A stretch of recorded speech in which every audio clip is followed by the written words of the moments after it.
हाँ जी, स्वागत है आपका सिरेमिक एकेडमी के प्लेटफॉर्म पर। तो अपन पीआईबी और सुजेस की सीरीज़ के अंदर पीआईबी हम 25 तारीख का पद्म पुरस्कार वाली बातें जो देख चुके हैं, इसका आगे कंटिन्यू करते हैं। और मे भी आप ये वीडियो जो वो कंपाइलेशन के फॉर्म में भी देख रहे हो सकते हैं, जिसमें कि 1 से लेकर 31 जनवरी तक का सारे जो पीआईबी के बातें जो थी उनको मर्ज करके एक वीडियो आपके लिए बनाई है, ताकि आपको लास्ट में जब रिवीजन करना हो तो अलग अलग जगह से ढूंढना ना पड़े। ये जो भी हम पढ़ा रहे हैं, इसकी जो मैगजीन है वो आपको टेलीग्राम चैनल पर मिल जाएगी। टेलीग्राम चैनल का नाम है विकास गुप्ता सर। ठीक है, आप सर्च करेंगे विकास गुप्ता सर तो आपको बहुत इजीली ये टेलीग्राम चैनल मिल जाएगा। इसके अलावा यदि मैं बात करूँ, ये जो डेली हम जो पढ़ाते हैं इसकी फ्री पीडीएफ भी आपको अपनी ऐप पर मिल जाएगी। ऐप पर जाएंगे और आपको जो शुरुआत की जो 9 टाइल्स है उसमें से एक टाइल दिखेगी, फ्री पीडीएफ वहाँ पर ये मिल जाएगी। ठीक है, चलो भाई बिना ज़्यादा समय गंवाए अपन जो आगे पढ़ना शुरू करते हैं। पद्म पुरस्कारों के बारे में हम पढ़ चुके हैं। पद्म पुरस्कारों के बारे में लास्ट जो हमने बात देखी थी ना, यहाँ पर एक फैक्चुअल गलती हो गई थी। गफरुद्दीन मेवाती जो है वो डीग से है ना। मेवात एरिया मतलब कि वो उधर वाला ही है, तो डीग। और तगाराम भील जो है वो आपके राजस्थान जैसलमेर से है। ये बपंग वादन और ये अलगोजा वादक। ठीक है, ये मैंने पिछली क्लास के अंदर फैक्चुअल गलती कर दी थी। आगे बढ़ते हैं। ठीक है, तो आगे बढ़ते हैं, बात करते हैं सर मार्क टली। निधन 25 जनवरी को इनका निधन हो गया। कौन है सर मार्क टली? बीबीसी के दिल्ली के स्थित जो ब्यूरो जो है उसके अध्यक्ष रहे हैं। उनको 92 में पद्मश्री और 2005 में पद्म भूषण से सम्मानित किया गया। कलकत्ता में इनका जन्म हुआ था। चलो इस फैक्ट को हटाया जा सकता है कि कहाँ पर जन्म हुआ उसको छोड़ो, आपने तो याद रखा कि सर मार्क टली का निधन हो गया। ये भी हटाया जा सकता है कि निधन कितनी तारीख को हुआ, है ना। निधन कितनी तारीख को हुआ ये भी कोई जानना अपने लिए जरूरी नहीं है, और जन्म कहाँ पर हुआ ये भी जानना जरूरी नहीं है। बस इतना से याद रखें कि बीबीसी के जो अध्यक्ष रहे और 92 के अंदर पद्मश्री और 2005 के अंदर पद्म पुरस्कार जो उनको मिला था। आगे बात करते हैं वीरता पुरस्कार। देखो आपको पता होना चाहिए कि जो हमारी 26 जनवरी यानी कि रिपब्लिक डे होता है, उससे पहले कई सारे अवार्ड्स दिए जाते हैं। और आज के अपने सेशन के अंदर बहुत सारे अवार्ड्स के यहाँ पर नाम पढ़ेंगे, किस किस को क्या मिला है वो पढ़ेंगे। क्या सारे नाम याद रखने जरूरी है? तो देखो वो आपको मल्टीपल रिवीजन से ही याद होंगे। इसलिए मैं आपको कह रहा हूँ कि जब भी आपको आरपीएससी का कोई एग्जाम देना है, आखिरी के जो 2 महीने हैं उनकी पीआईबी और सुजस की इसी तरीके की आपके जब भी कोई कंपाइलेशन आए तो उसको 4-4 बार सुन लेना, कम से कम भी 4-4 बार सुन लेना, या फिर उस मैगजीन को 4-4 बार पढ़ लेना। आखिरी के 2 महीनों की इतनी मेहनत करने के लिए, मैं सिर्फ आखिरी के 2 महीनों के या 3 महीनों के लिए कह रहा हूँ, 3 महीने मान लो चलो मैक्सिमम। ये मेहनत मैं ये नहीं कह रहा कि आप जो पिछले 1 साल से करना शुरू कर दो, इतना डिटेल में पढ़ना शुरू कर दो। जब भी आपका एग्जाम है आखिरी के 3 महीने इसी डेप्थ में चीजें पूछी जा रही हैं तो हमें भी वो तैयार करनी पड़ेंगी। ठीक है, अब मेरी यहाँ पर एक लिमिटेशन है कि सारी चीजें क्लास में याद नहीं हो सकती। कोशिश हर संभव कोशिश करते हैं, पर सारी चीजें जो पॉसिबल होती नहीं है। ठीक है, तो यहाँ पर वीरता पुरस्कार दिए गए, तो 6 मरणोपरांत पुरस्कार भी इसमें शामिल है। अशोक चक्र जो जरूर याद रख लेना, जो कि कैप्टन शुभांशु शुक्ला को मिला है। Very very important, Shubhanshu Shukla. Kirti Chakra 3 लोगों को, शौर्य चक्र 13 लोगों। और ये आपने पढ़ा होगा ना स्पेस टेक के अंदर, अपने डिटेल में पढ़ा देने के बारे में, एक्सोम मिशन के तहत ही गए थे। कीर्ति चक्र 3 लोगों को, शौर्य चक्र जो 13 लोगों को। बाल 2 सेना मेडल 1, सेना पदक 44, नौ सेना पदक 6 लोगों को, वायु सेना पदक 2 लोगों को। ठीक है, 6 लोग इसमें से क्या है मरणोपरांत पुरस्कार जो ये मिला है। ठीक है, तो ये कुछ चीजें याद रखनी है। जीवन रक्षा पदक श्रृंखला, राष्ट्रपति ने 30 व्यक्तियों को जीवन रक्षा पदक श्रृंखला 2025 अवार्ड दिया जाना जो तय किया है। 6 लोगों को सर्वोत्तम, 6 लोगों को उत्तम जीवन और 18 लोगों को जीवन रक्षा पदक। तो इस तरीके से 30 लोगों को 6 18। ठीक है, और इनमें से 6 व्यक्ति क्या है मरणोपरांत है। इनमें से 6 व्यक्ति क्या है मरणोपरांत है। तो जीवन रक्षा पदक श्रृंखला अवार्ड याद रख लेना। 30 में से 6 18 और 6 इसमें से क्या है मरणोपरांत है। यहाँ पर यह बताया गया कि किन लोगों को सर्वोत्तम जीवन रक्षा पदक मिला है, किन लोगों को उत्तम जीवन रक्षा पदक मिला है, ये सारी चीजें यहाँ पर बताई गई है। अच्छा, आप लोगों के मन में ये आ रहा होगा कि ये अवार्ड जो मिलते किस चीज के लिए है ना, तो पहले चलो थोड़ा सा इसके बारे में बेसिक डिस्कस कर लेते हैं। ये आपके जो जीवन रक्षा पदक श्रृंखला है, इसके बारे में कुछ बेसिक बातें मैं आपको बताऊं। जीवन रक्षा पदक पुरस्कार श्रृंखला ना, ये 1961 में दिए गए थे और 9161 से शुरू किए गए हैं। और कोई किसी व्यक्ति के जीवन को बचाने के लिए किसी ने बहादुरी पूर्वक कार्य किया है, किसी दूसरे लोगों के जीवन को बचाने के लिए बहादुरी पूर्वक कार्य किया है, उनको ये जीवन रक्षा पदक जो पुरस्कार दिए जाते हैं। ठीक है, और उसको 3 कैटेगरी के अंदर सर्वोत्तम और वो सब चीज़ें दी जाती है। मैं आपको यहाँ पर एक डॉक्यूमेंट दिखाना चाहूँगा, ये आपके होम मिनिस्ट्री की वेबसाइट पर डॉक्यूमेंट है जीवन रक्षा पदक अवार्ड के बारे में। कुछ बेसिक बातें हम बात करें तो ये एन ऑफशूट ऑफ अशोक चक्र सीरीज ऑफ गैलेंट्री अवार्ड, एक तरीके से अशोक चक्र सीरीज जो है गैलेंट्री अवार्ड्स के उसी का ये पार्ट, उसी के पार्ट में इसको शुरू किया गया। As the name of award suggested, किसी व्यक्ति की जीवन को बचाने के अंदर ये काम करने वाले व्यक्ति को ये दिया जाता है। ये 3 प्रकार के अवार्ड हैं। कोई भी व्यक्ति, भले ही वो महिला है पुरुष है, वो इसके लिए एलिजिबल होता है। It is normal practice to invite nomination from these awards year from all state UT government, मतलब कि किसी भी मिनिस्ट्री और सम रिकमेंडेशन ली जाती है। एक यह कि जिस भी व्यक्ति ने अच्छा काम किया है उसके 2 साल के अंदर अंदर ये अवार्ड दिया जाता है, within a period of 2 years from the date of the performance of the act. जब भी व्यक्ति ने अच्छा काम किया उसके 2 साल के अंदर दिया जाता है। अवार्ड कमेटी अपने रिकमेंडेशन प्राइम मिनिस्टर और प्रेसिडेंट को देती है, तो ये होम मिनिस्ट्री के द्वारा साइन होता है। इसमें 2 लाख रुपए, 1.5 लाख रुपए और 1 लाख रुपए मिलते हैं। 2 लाख रुपए, 1.5 लाख रुपए और 1 लाख रुपए, और ये जो भी अवार्ड मिलता है उसके ऊपर होम मिनिस्टर के साइन होते हैं। तो इस तरीके से अपन ने कुछ बेसिक बातें जो यहाँ पर की। ठीक है, तो ये बेसिक बातें अपन यहाँ पर की, तो यही यहाँ पर अपन डिस्कस कर रहे हैं कि ये अवार्ड मिले हैं आपके कौन से। तो जीवन रक्षा पदक कितने लोगों को मिला है? 30 लोगों को, 6 सर्वोत्तम, 6 उत्तम और 18 जीवन रक्षा। 6 लोगों को क्या मिला है मरणोपरांत।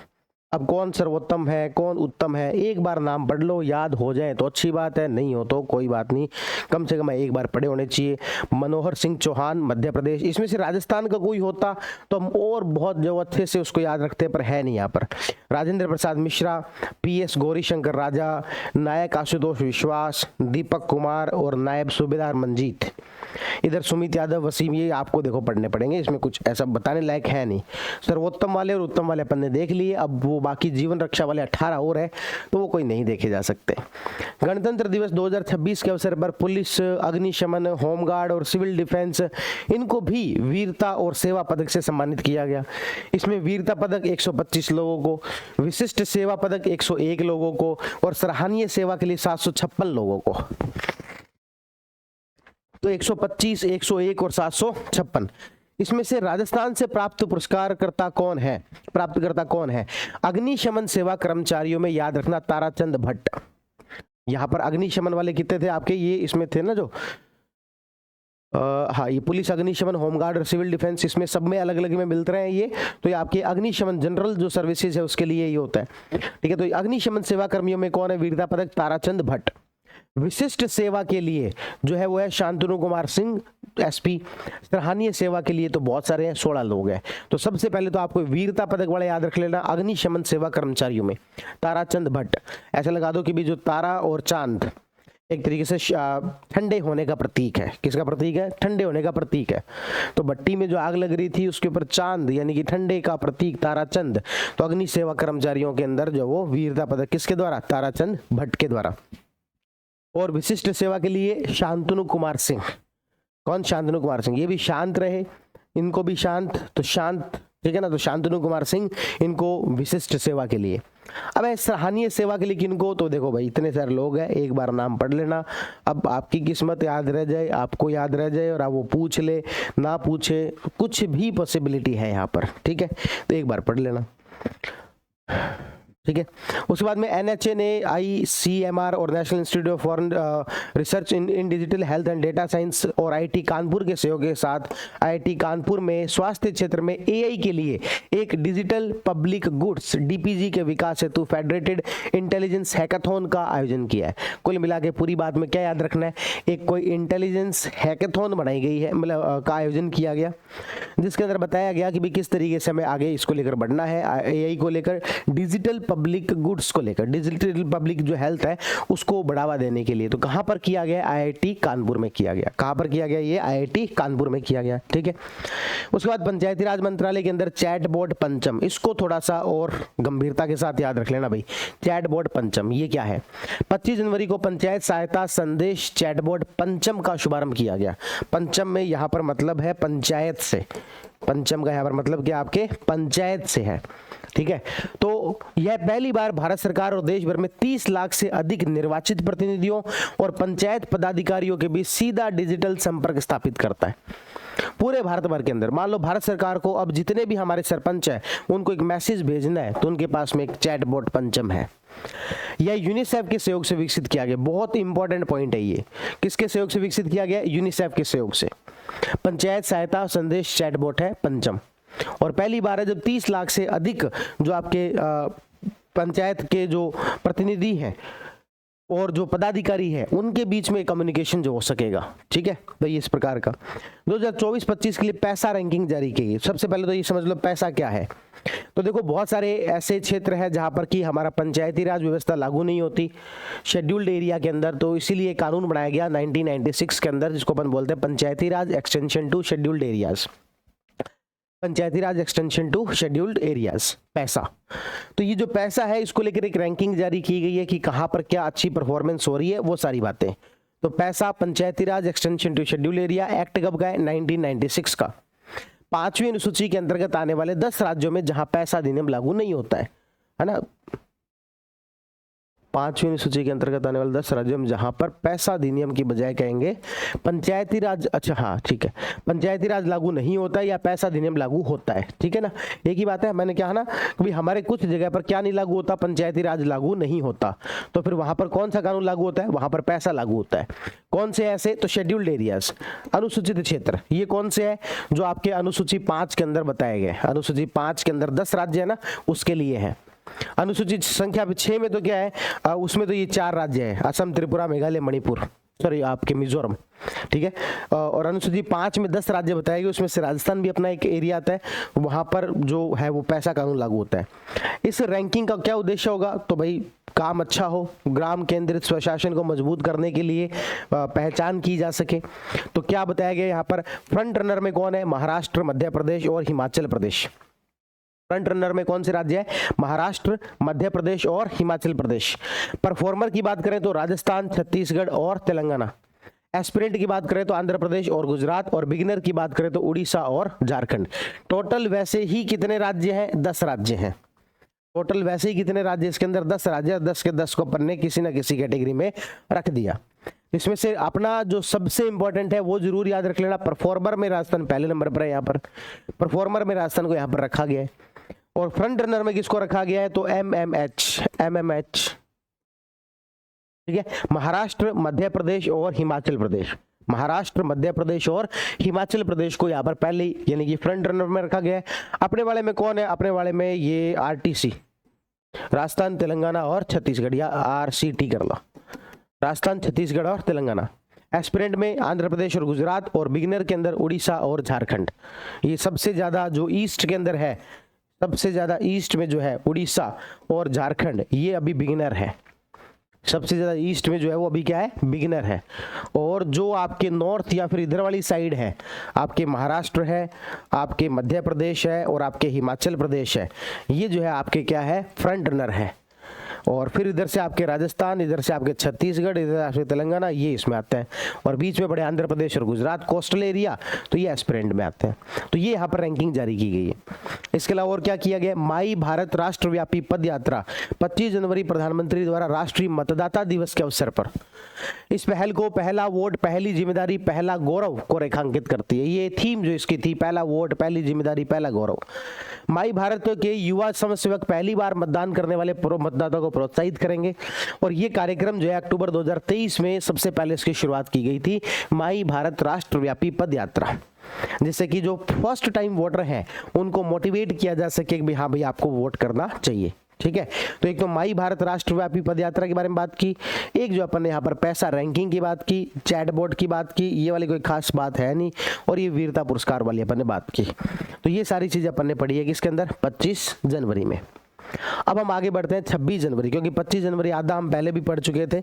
चलो हम बात करते हैं किसकी, 26 जनवरी की। 26 जनवरी को सबसे महत्वपूर्ण तो आपके रिपब्लिक डे पर हुई जो झांकी है वो थी। तो इस बार के गणतंत्र दिवस के बारे में यदि अपन बात करें तो जैसा कि हमेशा 26 जनवरी को होता है, कौन सा था तो याद रखना 77वां था। गणतंत्र दिवस के दिन आपको पता होना चाहिए भारत रिपब्लिक हुआ। तो रिपब्लिक शब्द ही किससे जुड़ा हुआ, एक तरीके से राष्ट्रपति से। तो याद रखना इस दिन मुख्य भूमिका के अंदर राष्ट्रपति होते हैं, ना कि प्रधानमंत्री। जब 15 अगस्त आता है तो मुख्य भूमिका में प्रधानमंत्री होते हैं और मुख्य स्थल लाल किला होता है। 26 जनवरी को मुख्य भूमिका में राष्ट्रपति होते हैं और कर्तव्य पथ जो है अपना वो राष्ट्रपति भवन के पास में वो मुख्य एरिया होता है। तो यहाँ पर कर्तव्य पथ जो है वहाँ पर तिरंगा झंडा फहराया गया, वहाँ पर तिरंगा झंडा फहराया गया किसके द्वारा, भारत के राष्ट्रपति द्वारा। अब इसमें एक ये भी शब्द होता है, जैसे तिरंगा झंडा फहराया गया तो राष्ट्रपति जो है वो तिरंगा झंडा फहराते हैं, क्योंकि भारत का तिरंगा झंडा लगा तो पहले से ही हुआ था, 26 जनवरी 1950 को लगा तो पहले से ही हुआ था। और जब अपन बात करते हैं लाल किले की तो तिरंगे झंडे को क्या बोलते हैं, ऊपर लेके जाते हैं ना, उसके लिए कोई शब्द यूज किया जाता है, तो वो 15 अगस्त को होता है। यहाँ पर तिरंगा झंडा फहराया गया राष्ट्रपति द्वारा कर्तव्य पथ पर। इसमें हमारे जो चीफ गेस्ट है उसके रूप में ईयू की जो प्रेसिडेंट है उर्सुला वॉन डेर लेयन, ये वो आई हुई थी, वॉन डेर लेयन। क्या है, कौन है ये, ईयू की प्रेसिडेंट है ये, ठीक है। वो यहाँ पर हमारे चीफ गेस्ट के रूप में आई हुई थी। अभी ईयू के साथ हमारा जो एक फ्री ट्रेड एग्रीमेंट भी हुआ है, तो वो भी एक पर्पस था इनके आने का। इसमें जो कितनी क्या झांकियां थी, कौन सी क्या झांकी का अवार्ड मिला, वो सारी चीजें जो अपन इसके अंदर फैक्ट के रूप में पढ़ेंगे, ठीक है।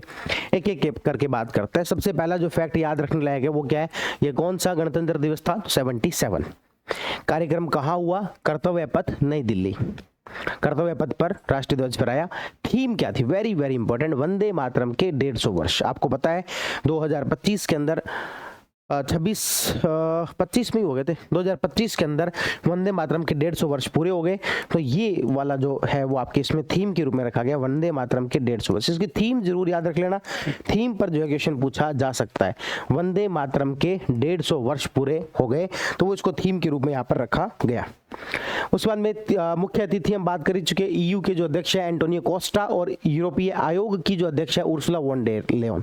ईयू यानी कि यूरोपियन काउंसिल, तो यूरोपियन काउंसिल की जो अध्यक्ष हैं वो है उर्सुला वॉन डेर लेयन। और इसके अलावा यूरोपीय परिषद जो है, एक परिषद अलग से बना हुआ है, तो परिषद की जो अध्यक्ष है वो है एंटोनियो कोस्टा। तो यूरोपीय जो परिषद है उसके जो अध्यक्ष हैं वो है आपके एंटोनियो कोस्टा, और यूरोपीय आयोग जो है उसके अध्यक्ष है उर्सुला वॉन डेर लेयन। ये दोनों जो है इसके चीफ गेस्ट के रूप में यहाँ पर थे, ठीक है ना। तो ये क्या है, देखो एक तो यूरोपीय परिषद के अध्यक्ष, ये सब क्या है, थोड़ा सा मैं आपको इसमें चीजें समझा दूं। एक बड़े आयोग, एक बड़ा आयोग है ईयू, यूरोपियन यूनियन, यूरोपियन आयोग है ना। तो इस यूरोपियन यूनियन जो है इसके कई सारे पार्ट है। इसमें से एक आपके काउंसिल है, एक आपके कोर्ट है, एक आपके बैंक है, इस तरीके से अलग अलग हैं। तो अपन यहाँ पर बात क्या कर रहे हैं, कि हम यहाँ पर बात कर रहे हैं कि एक तो जो यूरोपीय परिषद जो है इसके अध्यक्ष है एंटोनियो कोस्टा, और यूरोपीय आयोग जो है उसके अध्यक्ष है उर्सुला वॉन डेर लेयन। ये दोनों जो है क्या थे, इसके मुख्य अतिथि के रूप में थे। अब इसमें कुल 30 झांकियां जो है परेड में शामिल थी। कोई स्वतंत्रता का मंत्र, वंदे मातरम, समृद्धि का मंत्र, आत्मनिर्भर भारत, विषयों पर आधारित। तो ये अलग अलग कुल मिलाकर ज्यादातर में वंदे मातरम, समृद्धि का मंत्र, इस प्रकार की जो थीम ली गई थी, कुल 30 झांकियां थी। तो एक तो ये याद रख लेना कि इसमें जो कितनी झांकियां थी, तो अपन ने कहा जी 30 झांकियां थी, है ना। एक तो ईयू जो आपके आयोग जो है उसके अध्यक्ष जो है वॉन डेर लेयन, और एक परिषद के अध्यक्ष जो थे कोस्टा, वो यहाँ पर मुख्य अतिथि के रूप में थे। 30 झांकियां थी, 30 में से 17 तो थी स्टेट्स की या फिर यूटी की, और 13 थी आपके केंद्र सरकार की। तो 17 और 13 याद रख लेना, 17 तो स्टेट या फिर यूटी की, 13 जो है वो केंद्र सरकार के अलग अलग मंत्रालय या फिर जो सशस्त्र बल है उनकी झांकियां यहाँ पर थी। तो 17 और 13 टोटल कितनी झांकियां थी, 30। पहली बार भारतीय सेना की युद्ध व्यूह रचना भी दर्शाई गई। हुआ क्या कि इस बार यूरोपीय आयोग के अध्यक्ष और यूरोपीय परिषद के जब अध्यक्ष आए हुए थे, तो यहाँ पर यूरोपियन जो परिषद है उसके नौसेना दल ने भागीदारी ली थी। तो हमने भी ऊपर चढ़ के दिखाया हमारी युद्ध व्यय रचना इस तरीके से होती है भाई।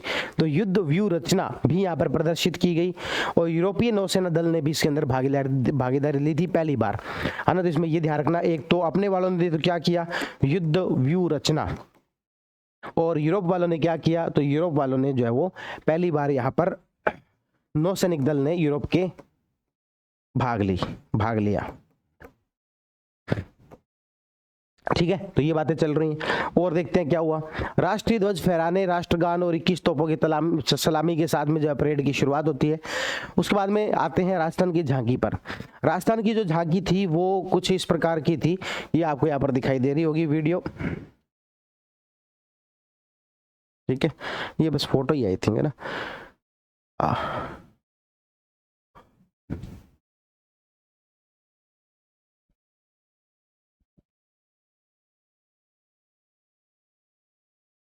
ये इस प्रकार की थी।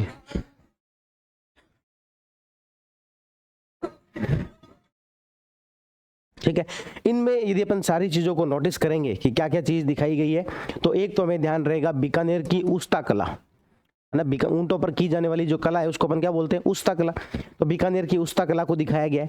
यहाँ पर एक रावण हत्था वादन दिखाया गया है। मरुद्रा की पहचान के प्रतीक के रूप में ऊंट दिखाया गया है और पारंपरिक कलाकृतियों के साथ लोक संगीत और लोक नृत्य।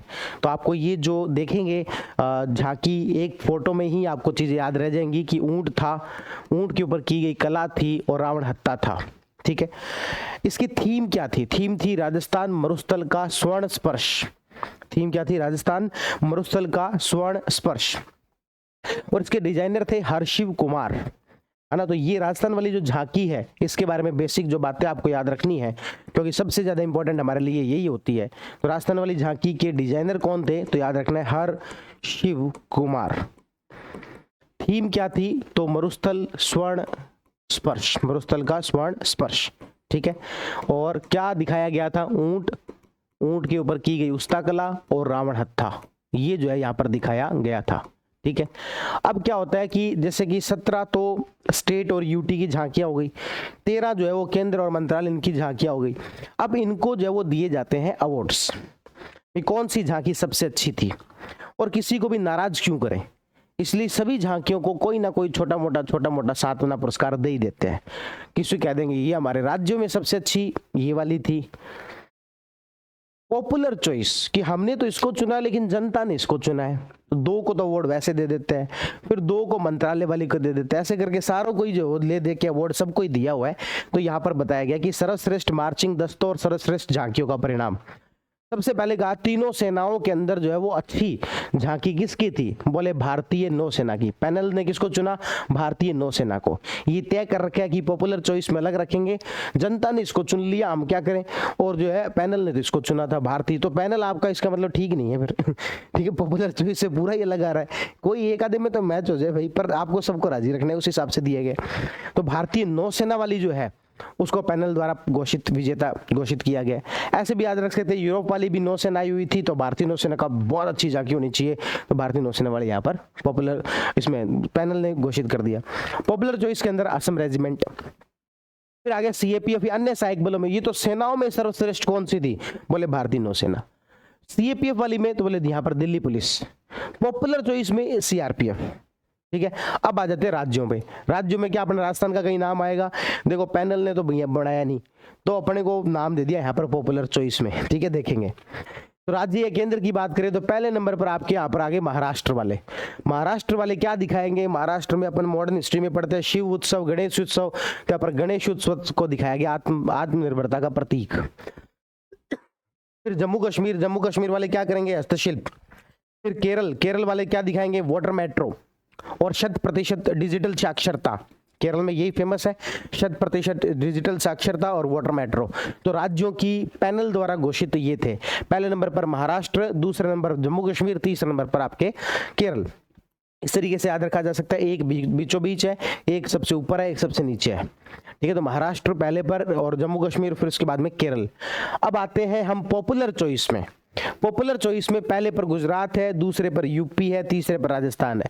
अब इन तीनों को ऐसे याद रख लो, तीनों में बीजेपी की सरकार, अब पैनल ने तो चुना नहीं, बीजेपी की सरकार अपने वालों को किसी तरीके से तो वोट देगी भाई, तो अपने वालों को वोट दिया कैसे? पॉपुलर चॉइस में। तो गुजरात, यूपी और राजस्थान।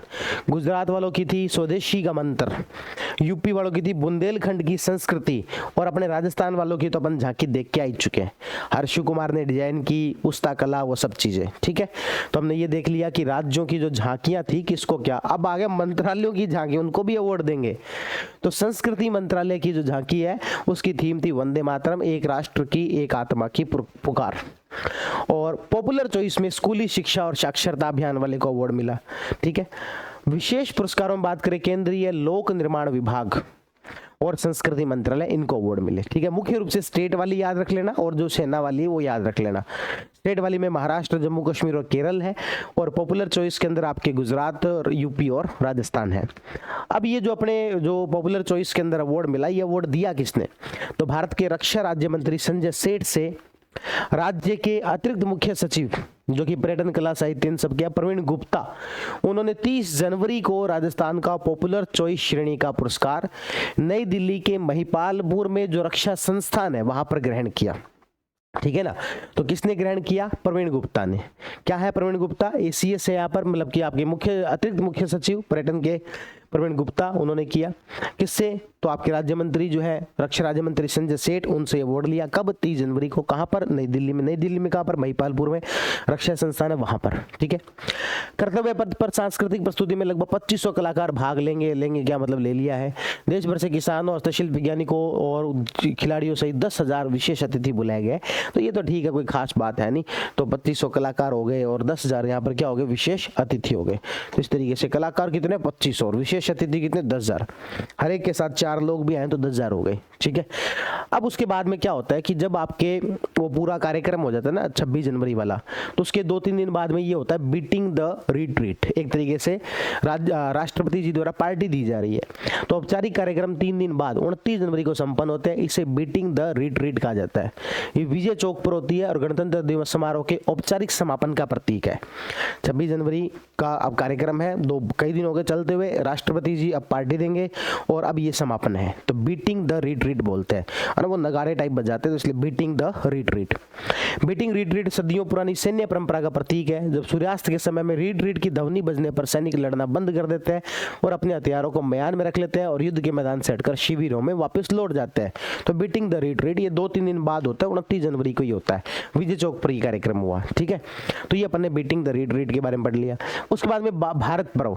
अब ये राष्ट्रपति जी ने सारे 2-4 मंत्रियों को बुला लिया और बताया कि ऐसे ऐसे बात है। इस बार झांकी के अंदर ये मजा कर दिया यार, देखो देखो ये फोटो, देखो फोटो, ऐसे ऐसे ये झांकी आई थी। तो इस तरीके से भारत पर्व पर्यटन मंत्रालय द्वारा नई दिल्ली में लाल किले के सामने लॉन और ज्ञान पथ पर 26 से 31 जनवरी तक इसका आयोजन किया गया। उद्घाटन लोकसभा अध्यक्ष ओम बिरला और केंद्रीय पर्यटन मंत्री गजेंद्र सिंह शेखावत। इसमें गणतंत्र दिवस की 41 झांकियों का प्रदर्शन किया गया।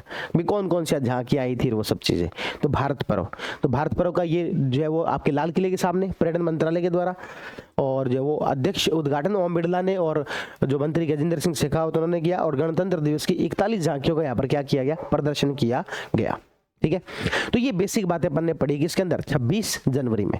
और अब अपन चलते हैं किसकी तरफ? 27 जनवरी की तरफ। तो 26 जनवरी में कुछ नहीं, 26 जनवरी में तो रिपब्लिक डे ही पड़ा है मोटा मोटा। तो 77वां गणतंत्र दिवस, राष्ट्रपति, कर्तव्य पथ, ईयू के वनडेर लियोन और परिषद के जो कोस्टा है वो आए हुए, थीम वंदे मातरम की 150 वर्ष, 30 झांकियां, 17 स्टेट की, 13 केंद्र वाली, पहली बार युद्ध व्यू रचना दिखाई, नौसैनिक दल, यूरोपीय दल जो यूरोपियन यूनियन उसके भाग लिया, राजस्थान वाली की हर्षिव कुमार, और जो है आपके अपने वाले की थीम थी वो मरुस्थल की स्वर्ण स्पर्श और ऊंट उस्ता कला। अपने वाले को पॉपुलर चॉइस के अंदर अवार्ड मिला, प्रवीण गुप्ता ने ये अवार्ड लिया। तो इस तरीके से अपन ने 26 जनवरी के रेफरेंस में सारी बातें की।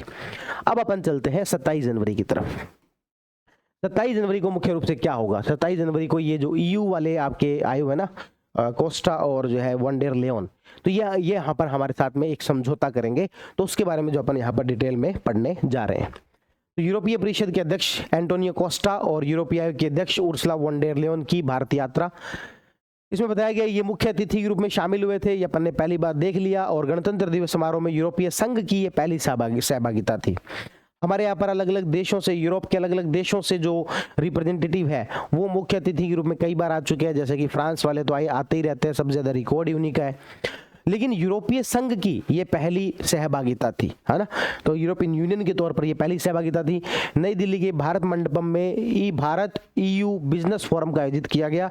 तो अब जो है वो आपके EU वालों ने कहा चलो भाई ठीक है, कार्यक्रम हो गया संपन्न, अब काम की बात कर ले। बिल्कुल भाई, तो आपके Bharat EU business forum, Bharat EU business forum कहाँ पर हुआ ये कार्यक्रम? तो ये कार्यक्रम हुआ जी नई दिल्ली में। कहाँ हुआ? नई दिल्ली में। क्या क्या था इसके अंदर मुख्य बातें क्या रही? तो इसमें मुख्य बातें ये रही कि भाई एक तो आपके 2025 से 30 तक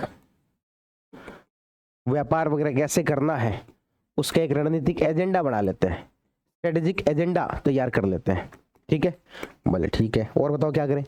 एक बोले कि अपन फ्री ट्रेड एग्रीमेंट आपस में कर लेते हैं। तो भारत और EU के बीच में फ्री ट्रेड एग्रीमेंट जो है उसको लेकर जो वो साइन हुए। और इसके अलावा क्या करें? तो और इसके अलावा बोले कि भाई अपने हमारे तो ये बैंक है RBI और एक आपके EU वाले जो बैंक है इसके बीच में कोई एग्रीमेंट वगैरह कर लेते हैं। ठीक है, और इसके अलावा क्या एक कहा कि भाई 2030 तक का एक डॉक्यूमेंट जो है यहाँ पर जारी कर दिया जाएगा। तो इस प्रकार के कुछ मुद्दों पर बातचीत हुई। देखते हैं क्या क्या हुआ इस बिजनेस फोरम के अंदर। सबसे पहली बात तो 2030 की ओर भारत EU संयुक्त व्यापारिक रणनीतिक एजेंडा, ये एक व्यापक दस्तावेज है, डॉक्यूमेंट है जिसमें खूब सारी बातें लिखी गई हैं। एक कहा गया दोनों के बीच में फ्री ट्रेड एग्रीमेंट हो जाए। एक कहा गया आपने इधर RBI और इधर जो है एक तरीके का यूरोप वाला जो सेबी है उसके बीच में समझौता हुआ है। एक अपना सेबी होता है ना, सिक्योरिटी एंड एक्सचेंज मार्केट, उसी तरीके से security and exchange market of Europe, इसके बीच में एक समझौता होता है। तो मैं एक बार ये लिख देता हूँ RBI और लिख देता हूँ सेबी। सेबी किसका? EU का सेबी। उसके बीच में क्या हुआ? एक समझौता हुआ।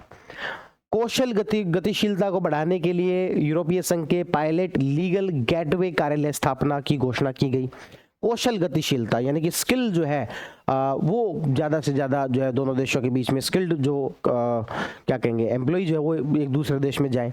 आपदा जोखिम प्रबंधन और आपातकालीन कार्रवाई में सहयोग के लिए NDMA यानी कि नेशनल डिजास्टर मैनेजमेंट अथॉरिटी और यूरोपीय नागरिक सुरक्षा मानवीय सहायता संचालन महानिदेशालय के बीच में प्रशासनिक व्यवस्था। कुल मिलाकर हम अपन ये कह सकते हैं कि एक आपके NDMA और उनका जो NDMA है उनके बीच में समझौता हुआ। एक अपना NDMA और एक उनका एक NDMA यानी कि जो आपके डिजास्टर मैनेजमेंट के लिए काम करते हैं उनका समझौता हुआ। एक अपन ने कहा कि स्किल के लिए यहाँ पर स्किल जो है मूवमेंट को लेकर बढ़ावा दिया जाए, उसको लेकर बातचीत हुई। ठीक है, और क्या हुआ? ग्रीन हाइड्रोजन टास्क फोर्स का गठन किया गया। ठीक है, और क्या हुआ? 25 से 30 के लिए यूरोपीय संघ के वैज्ञानिक और तकनीकी समझौते का नवीनीकरण किया गया। तो 2025 से लेकर 30 के लिए वैज्ञानिक सहयोग, इतना याद रख लिया करो बस। और green hydrogen task force, green hydrogen task force. ठीक है, क्योंकि आप सोच के देखो इनमें क्वेश्चन कैसे पूछा जाएगा, यही तो पूछा जाएगा ना कि किन दो संस्थाओं के बीच में, भारत और कौन से देश के साथ में या कौन सी संस्था के साथ में हमने ग्रीन हाइड्रोजन टास्क फोर्स बनाई है। ऑप्शन में आ जाएगा ब्रिटेन, ओमान, तो उसमें पता होना चाहिए EU। बस आपसे आ जाएगा कि हमने EU के साथ में जो वैज्ञानिक तकनीकी सहयोग किया ये कब से कब तक किया, 25 से 30 तक, या फिर जो 25 से 35 तक, तो 25 से 30 तक, इस प्रकार के फैक्ट पूछे जाते हैं। तो ये एक बार तो इतना याद रखो कि 27 जनवरी को भारत और EU के बीच में बिजनेस जो फोरम है वो मीटिंग नई दिल्ली के भारत मंडपम में होती है। 2025 से 30 का एक रणनीतिक एजेंडा बनाना है, फ्री ट्रेड एग्रीमेंट करना है, RBI और उधर वाला जो सेबी है EU वाला उसके बीच में समझौता हो गया, स्किल को बढ़ावा देना है, अपने वाला NDMA उधर वाले NDMA टाइप का एक समझौता हो गया, 25 से 30 तक वैज्ञानिक सहयोग देना है और ग्रीन हाइड्रोजन टास्क फोर्स बना दिया। ठीक है, अब उसके अलावा एक बात यहाँ पर और कही गई है, भारत यूरोपीय संघ त्रिपक्षीय सहयोग के तहत 4 परियोजनाओं को संयुक्त रूप से लागू करने का समझौता किया। बोले कि अपन जो है अपन केवल 2 के बारे में नहीं सोच सकते, हमें दूसरे देशों के बारे में थोड़ा सोचना पड़ेगा। तो इसके लिए हमने कहा कि हम दोनों मिलकर यानी कि भारत और EU मिलकर कुछ अन्य देशों में कुछ काम करेंगे। डिजिटल नवाचार और महिला युवा कौशल केंद्र, कृषि और खाद्य प्रणाली, महिला किसानों को सशक्त बनाना, आरंभिक चेतावनी प्रणाली यानी कि अर्ली वार्निंग सिस्टम, जिससे कि ये सुनामी या फिर इस प्रकार के जो वेदर कंडीशन की वजह से आने वाली जो डिजास्टर है वो रुक जाए।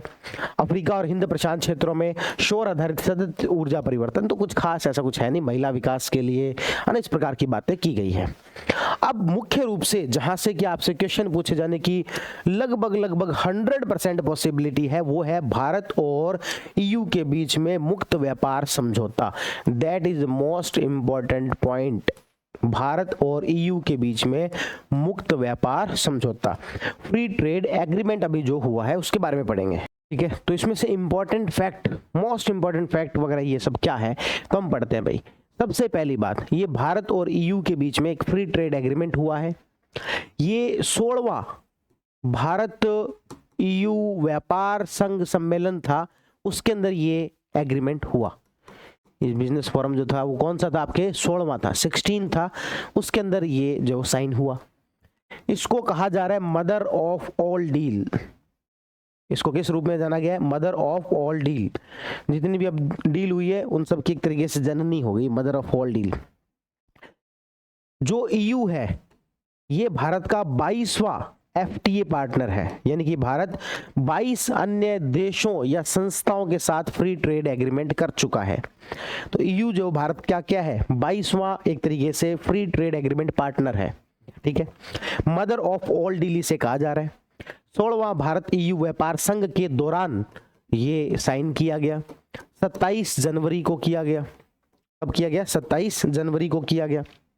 ठीक है, अब मुद्दा आता है कि इसके अंदर क्या प्रोविजन है। प्रोविजन देखने से पहले हम थोड़ा सा भारत और ईयू के बीच के जो व्यापार हैं उसके बारे में एक बेसिक नज़र डाल लेते हैं। देखो, मैं आपको ओमान के साथ पढ़ाया था जब भी बताया, न्यूजीलैंड के साथ जब पढ़ाया था मैंने तब भी बताया, लेकिन इन सब चीज़ों को कोई पुराने जो हमारे जो ईयू के साथ में रिलेशन है कि कितना क्या व्यापार होता है, उनको कोई ऐसे रट्टा मारने की आवश्यकता नहीं होती है, पर एक बेसिक जानकारी जो हमें यहाँ पर होनी चाहिए। तो यहाँ पर कहा जा रहा है कि भारत और ईयू के बीच में वस्तुओं के व्यापार की हम बात करें तो लगभग 11 लाख करोड़ का होता है।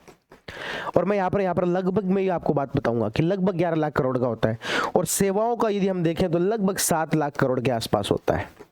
ठीक है, इन 11 लाख करोड़ में से निर्यात और आयात की हम बात करें तो निर्यात थोड़ा सा ज्यादा ही, अपना 6 करोड़ के आसपास मान लो, और आयात जो है वो 5 करोड़ के आसपास मान लो। तो इस तरीके से ठीक ठीक बैलेंस है ना।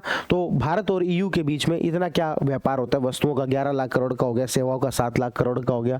यहाँ पर जो है वस्तुओं का निर्यात इतना करते हैं, आयात इतना करते हैं। तो इस प्रकार के फैक्ट यहाँ पर बताया गया कि 2024-25 में द्विपक्षीय जो व्यापार है वो 11.5 लाख करोड़ है। ये लो भाई, 11.5 लाख करोड़ है।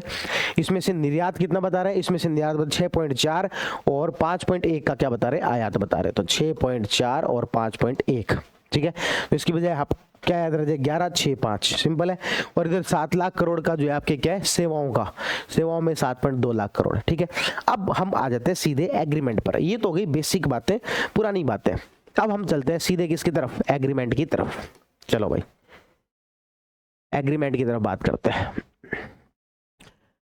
एग्रीमेंट की तरफ यदि अपन बढ़ते हैं तो हम पाएंगे हमने ओमान के साथ में भी एक एग्रीमेंट किया था और एक न्यूजीलैंड के साथ में भी एग्रीमेंट किया था। ठीक है, और अपन यहाँ पर तीनों को कंपैरिजन भी कर लेंगे ताकि आपको चीज़ें याद रहें, क्योंकि हम क्या होता है कि जब जो चीज़ पढ़ रहे हैं वो चीज़ तो बहुत अच्छे से याद कर लेते हैं, लेकिन फिर पुरानी चीज़ें जो मिक्स हो जाती हैं। ठीक है, इसलिए हम एक बार इसको देख लेते हैं, फिर उसके बाद में तीनों को कंपेयर कर लेंगे कि ओमान वाले को, न्यूजीलैंड वाले को, और जो है वो आपके ईयू के साथ में जो अपना एग्रीमेंट हुआ है। इसमें देखो दो प्रकार के एग्रीमेंट में जब भी बातें होती है, दो मुख्य रूप से यहाँ पर जो व्यापार या फिर टैक्स को लेकर जो रिलीफ दिया जाता है उसमें दो प्रकार की बातें होती है कि एक तो हमने यानी कि भारत से, या फिर ऐसे कह ले ईयू से, नहीं सॉरी ऐसे कह लेते, भारत से ईयू जो प्रोडक्ट जाएंगे उस पर कितना क्या टैक्स रिलीफ दिया है, और दूसरा होगा कि ईयू से भारत में जो प्रोडक्ट आएंगे उस पर कितना क्या टैक्स रिलीफ दिया गया है। तो मुझे बताओ कौन से में ज्यादा फायदा अपने को, यानी कि भारत से ईयू में कुछ भेजा जा रहा है उसमें यदि ईयू वाले टैक्स रिलीफ दे रहे हैं तब हमें ज्यादा फायदा है। तो हम एग्रीमेंट भी कुछ इसी प्रकार के करते हैं। क्या एग्रीमेंट यहां पर किया गया, तो यहां पर एग्रीमेंट किया गया है कि भारत ने विशेष रूप से 99.5% व्यापार मूल्य को कवर करते हुए 97% टैरिफ लाइनों पर यूरोपीय बाजारों में प्राथमिकता वाली पहुंच यहां पर बनाई है। तो यहां पर हम इसको दो एंगल से देख लेते हैं, एक व्यापार मूल्य के हिसाब से जो कि है 99.5% व्यापार मूल्य, ट्रेड वैल्यू लिख देता हूं मैं, और टैरिफ लाइन के अकॉर्डिंग 97% टैरिफ लाइन। इसका मतलब हो गया एक तरीके से जो प्रोडक्ट हमारे जाते हैं उसके 97% जो प्रोडक्ट है उसके ऊपर हमें यहाँ पर प्रेफरेंस मिलेगी। और वो जो 97% जो प्रोडक्ट है वो यदि वैल्यू के टर्म्स में बात करें तो ये 99.5% जो हमारा टोटल जो व्यापार हो रहा है उसमें से जो प्रोडक्ट जा रहे हैं वैल्यू के टर्म्स में बात करें तो 99.5% पे अपन को वो फायदा मिल रहा है। तो वैल्यू के तौर पर अपन बात करें तो 99.5%। ठीक है। भारत के 90% निर्यात के अंतर्गत 70% टैरिफ लाइनों में कपड़ा, जूता, चमड़ा, चाय, कॉफी और इनके तत्काल शुल्क हटा दिए जाएंगे। अब इसमें आगे क्या होता है, आगे फिर ये बताया जाता है कि ये जो आपके जो शुल्क हटा रहे हैं ना ये कब कैसे हटा दिए जाएंगे। तो यहाँ पर बताया जा रहा है कि 70% जो उत्पाद है उनके तो तत्काल हटा दिए जाएंगे। इसमें तो क्या कर दिए जाएंगे, तत्काल हटा दिए जाएंगे। बस यही यहाँ पर बताया गया, तत्काल शुल्क हटा दिए जाएंगे 70% टैरिफ लाइन में। भारत के निर्यात के 2.9% हिस्से के अंतर्गत आने वाले 20% जो टैरिफ लाइन है उसमें कुछ समुद्री उत्पाद है, इनमें हथियार, गोला बारूद, इसमें 3 से 5 वर्ष। ठीक है। तो यहाँ पर 20% उत्पाद ऐसे हैं जिसमें कि 3 से 5 वर्ष की फेज वाइज मैनर के अंदर हटाया जाएगा, जिसमें कि आपके मैरीन प्रोडक्ट है, जिसमें कि आपके गोला बारूद है, ये सब जो आते हैं वो आपके 20 से 20% ऐसी वस्तुएं हैं। और भारत के निर्यात के 6% हिस्से के तहत 6% टैरिफ लाइन जो पोल्ट्री उत्पाद वगैरह है इनके लिए TRQ के माध्यम से प्राथमिक रूप से पहुंच प्रदान होगी। इसमें पूरी तरीके से शून्य शुल्क नहीं होगा। इन दोनों में तो क्या बता दिया, शून्य शुल्क बता दिया है, लेकिन बाकी जो 6% वस्तुएं हैं इसमें प्रेफरेंस दी जा सकती है लेकिन शून्य शुल्क नहीं होगा। तो इस तरीके से यहाँ पर बांटा गया है। तो भारत ने कितने क्या प्रोडक्ट को हमने यहाँ पर फायदा मिलेगा ये सारी बातें यहाँ पर बताई गई है। एक तरीके से बताया गया है कि समुद्री उत्पाद जो है लागू होने पर शुल्क मुक्त 94% हमारे समुद्री उत्पाद जो इसमें वो हो जाएंगे। रसायन में इतने क्या हो जाएंगे, तो ये वस्त्र सारे ही 100% शुल्क मुक्त हो जाएंगे, परिधान वस्त्र 100% शुल्क मुक्त हो जाएंगे, चमड़े जूते 100% हो जाएंगे, प्लास्टिक रबड़ में यहाँ पर कुछ वस्तुएं नहीं होंगी। तो इस तरीके से कुछ कुछ वस्तुएं ऐसी हैं जो कि लागू होने पर शुल्क मुक्त, कितनी प्रतिशत जो लागू होने पर शुल्क मुक्त हो जाएंगी ये बताया गया है। ठीक है। अब ये वही बात है, रत्न आभूषण 96% तक, बेस मेटल 79, रेलवे विमान वाहक 98%, फर्नीचर वाले 94%, खिलौने खेल का सामान ये सारे हो जाएंगे। तो इस तरीके से यूरोपीय संघ में रोजगार सृजन के लिए वर्तमान में 4% से 26% आयात शुल्क के अधीन रहने वाले 33 अरब अमेरिकी डॉलर के निर्यात उत्पाद महत्वपूर्ण है। निर्यात किए जाने वाले FTA के लागू तो शून्य शुल्क के दायरे में आ जाएंगे। इस प्रकार उनकी प्रतिस्पर्धा में वृद्धि होगी। अब है कि भारत उनको कितनी प्रतिशत टैरिफ लाइन जो यहाँ पर कर रहा है, तो यहाँ पर कह रहा है कि भारत 92.1% टैरिफ लाइन और उनके मूल्य के हिसाब से 97.5%। ठीक है। तो 92.1% तो है टैरिफ लाइन और 97.5% जो है आपके क्या है ट्रेड वैल्यू के अकॉर्डिंग। ये हम जो है उनको मदद कर रहे हैं कि आप भारत के अंदर इतनी इतनी वस्तुएं जो वो आप भेज सकते हो। तो वैल्यू वाइज बात करें तो कितनी है 97.5 और आपके टैरिफ लाइन के अकॉर्डिंग बात करें तो कितनी है 92.1 है। ठीक है। इधर कितनी थी 99.5 ट्रेड वैल्यू और ट्रेड लाइन के अकॉर्डिंग 97 थी। ठीक।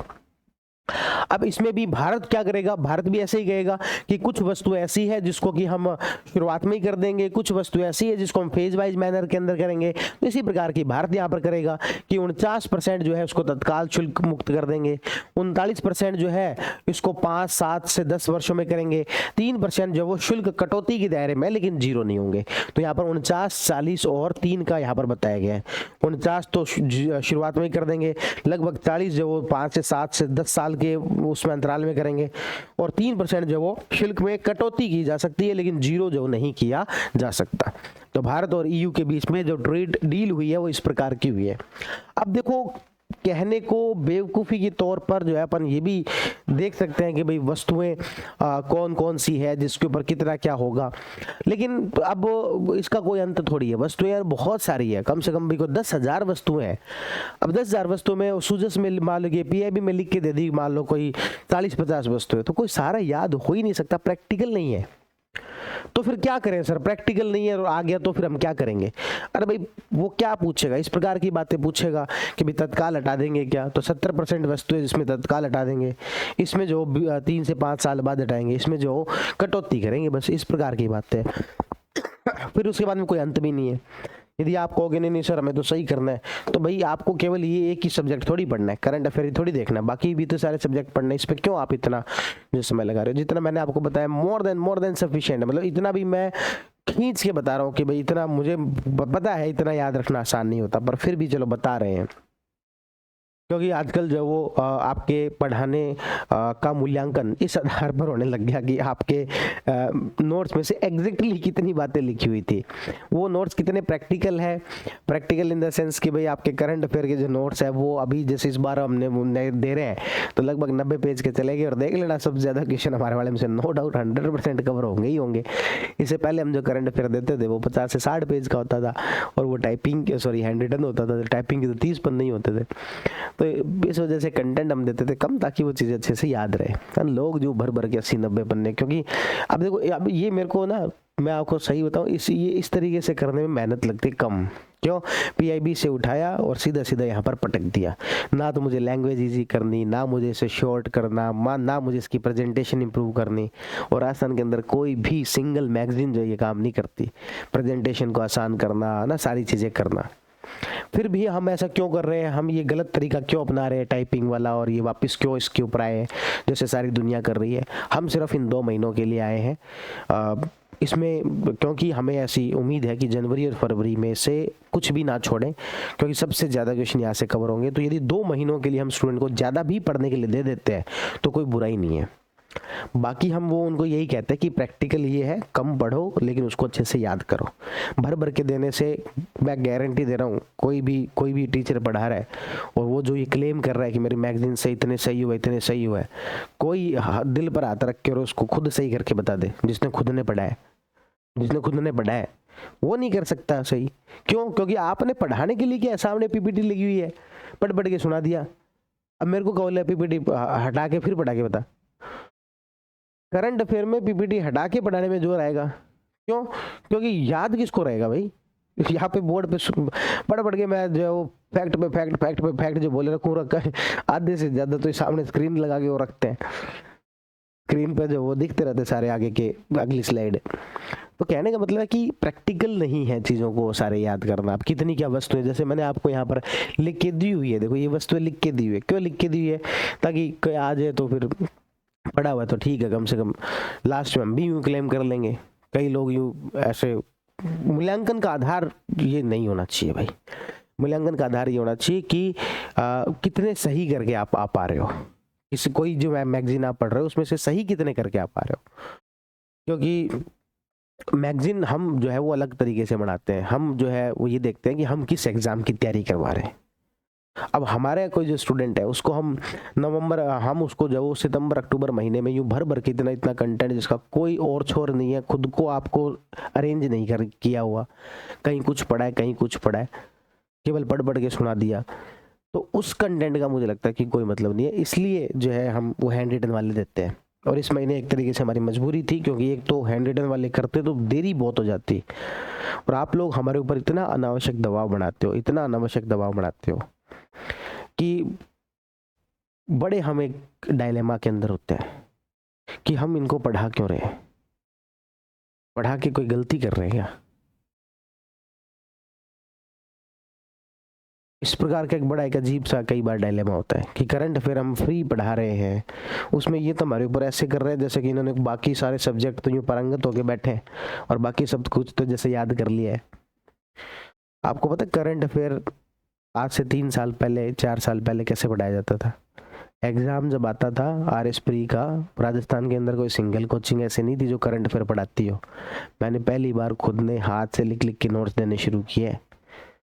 20 पन्नों के हाथ से लिख के नोट्स देता था हर महीने के। इससे पहले ये चलता था लास्ट के अंदर जब एग्जाम है 15 दिन पहले करंट उठाया और कुछ बातें पढ़ ली, इंपॉर्टेंट जो लगा वो पढ़ लिया, बाकी स्टूडेंट को बोल दिया। पहली बार पढ़ाना शुरू किया करंट पूरे राजस्थान के अंदर। जो कोई पिछले 6-7 साल से जो तैयारी कर रहा उससे पूछना इकोनॉमिक सर्वे करंट अफेयर के बारे में।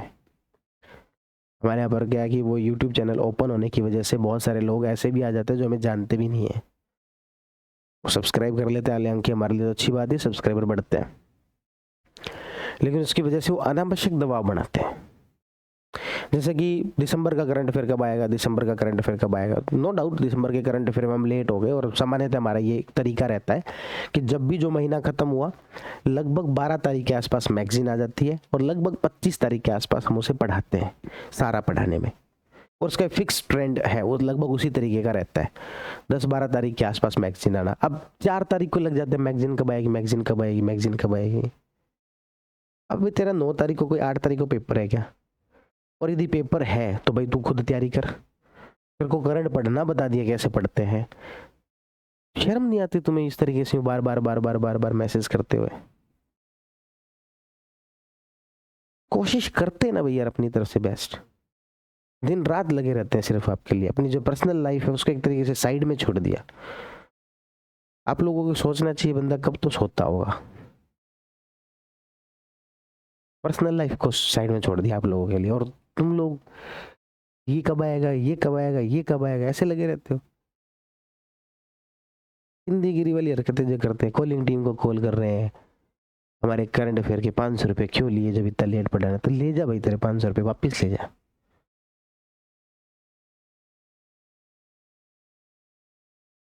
कोई चीज़ जब इतनी डिटेल में पढ़ाई जा रही है तो उसमें टाइम लगता है।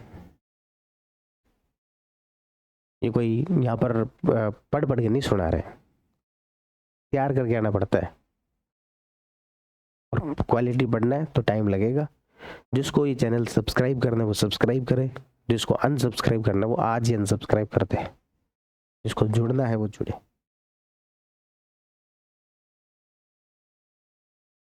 पर मैगजीन कब आएगी, बुक कब आएगी, वीडियो कब आएगी, इसके लिए बार बार मैसेज कॉल ये सब ना किया करें। आपको लगता है कि हम सही नहीं कर रहे हैं, आप स्वतंत्र हैं, दुनिया बढ़ा रही है। मुझे लग रहा है लगभग लगभग सभी चैनल यूट्यूब पर करंट फ्री बढ़ाते हैं, लगभग लगभग सभी चैनल। उसका कारण होता है कि करंट में सबसे ज़्यादा ऑडियंस जुड़ती है, और वो फिर उनको थोड़ा सा अट्रैक्ट करके ऐप की तरफ लेके जा सके। सिंपल सा एक तरीके से गणित है, और इसमें कोई बुराई भी नहीं है। दुनिया फ्री पढ़ाती है, आप वहाँ से देखें। और मैं तो ऐसे ही मानता हूँ कि मेरी जो करंट वाली जो ऑडियंस है कम से कम वो बहुत मेच्योर ऑडियंस है, सिर्फ वही देखती है। लाइव वाली तो हमारी ऑडियंस ही नहीं है, इसलिए मैं करंट लाइव पढ़ाना मेरा कोई उद्देश्य भी नहीं रहता, क्योंकि लाइव पढ़ना मतलब क्या है, मतलब क्या, मेरे को तो समझ में। अच्छा, एक और बड़े अजीबोगरीब टाइप के प्राणी कई लोग मिलते हैं, कमेंट सेक्शन में कमेंट करेंगे, हा हा हा हा ये रिकॉर्डेड वीडियो है प्रीमियर में। अरे तो बेवकूफ, प्रीमियर का मतलब ही होता है रिकॉर्डेड ही है। तुम्हें नहीं पता तो क्या करे, सब पूरी दुनिया को पता है। प्रीमियर का मतलब ही होता है रिकॉर्डेड है। प्रीमियर के रूप में लगाइए, मतलब कि ठीक है तुम 2 की स्पीड पे ना देखो, उस समय में आराम आराम से देख लो, उसके लिए है। और बाकी जो स्मार्ट कैंडिडेट है ना, वो तो प्रीमियर खत्म होने के बाद ही देखते हैं। मैं कभी भी ये प्रीमियर लाइव के व्यूज देख के, हाँ नोटिफिकेशन वगैरह आता है तब ठीक है, अभी हाँ भाई अचानक से लोगों में एक उत्साह बनाया तब एक साथ आए, बाकी मैं तो कभी लाइव के लिए प्रेफर ही नहीं करता।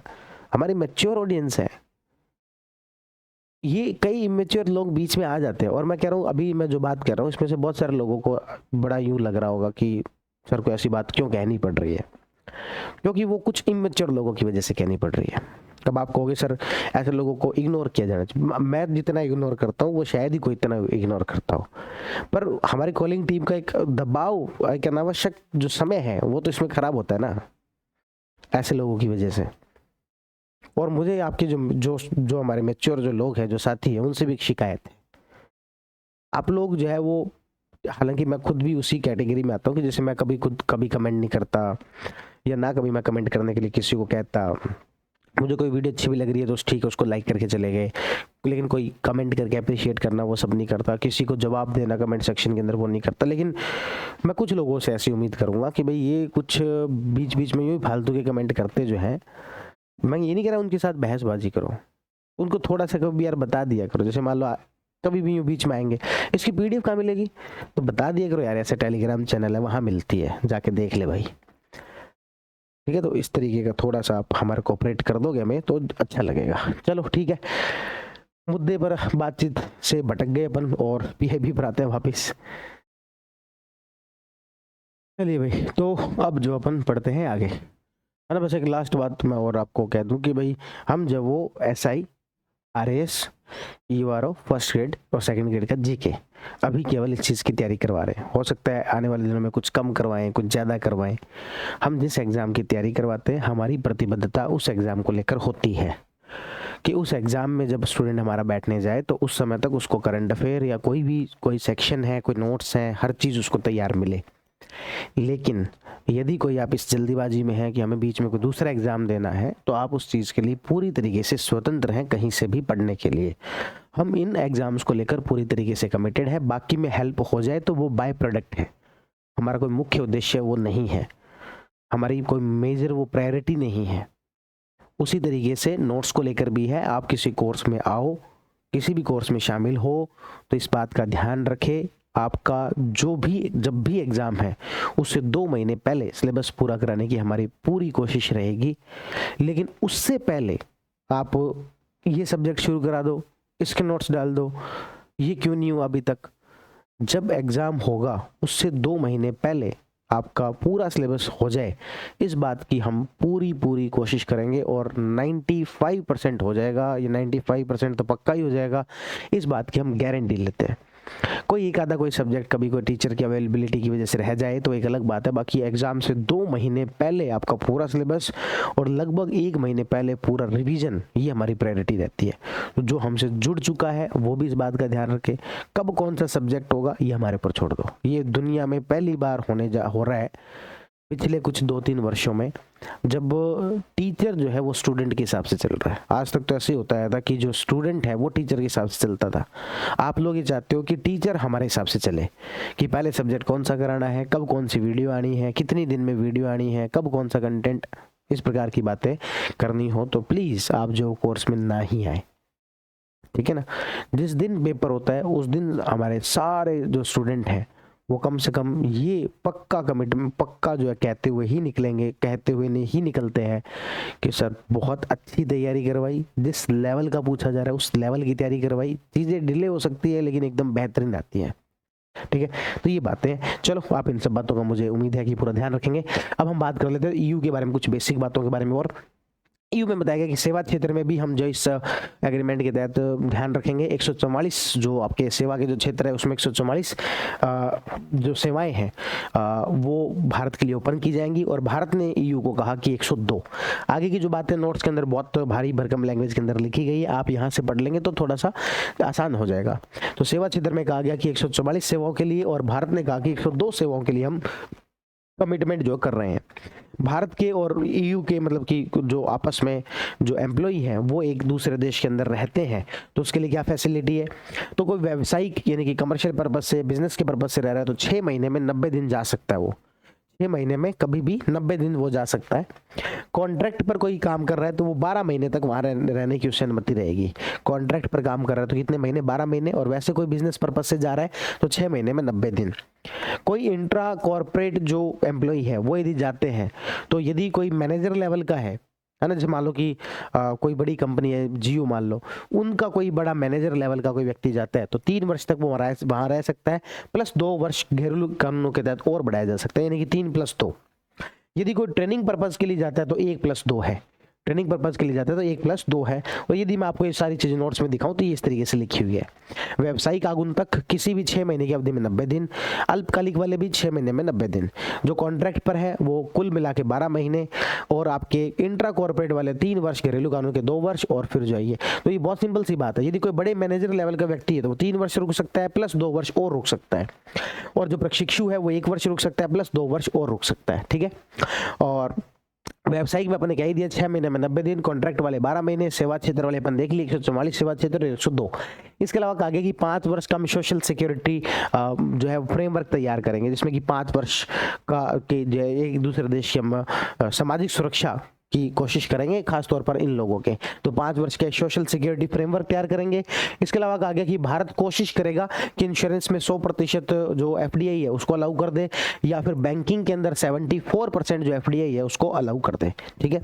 उसके अलावा कहा गया कि भारत जो 4 वर्षों में EU के ये जो 15 जो शाखाएं हैं बैंक की, 15 शाखाएं भारत के अंदर खुलेंगी, इस प्रकार की कोशिश करेगा।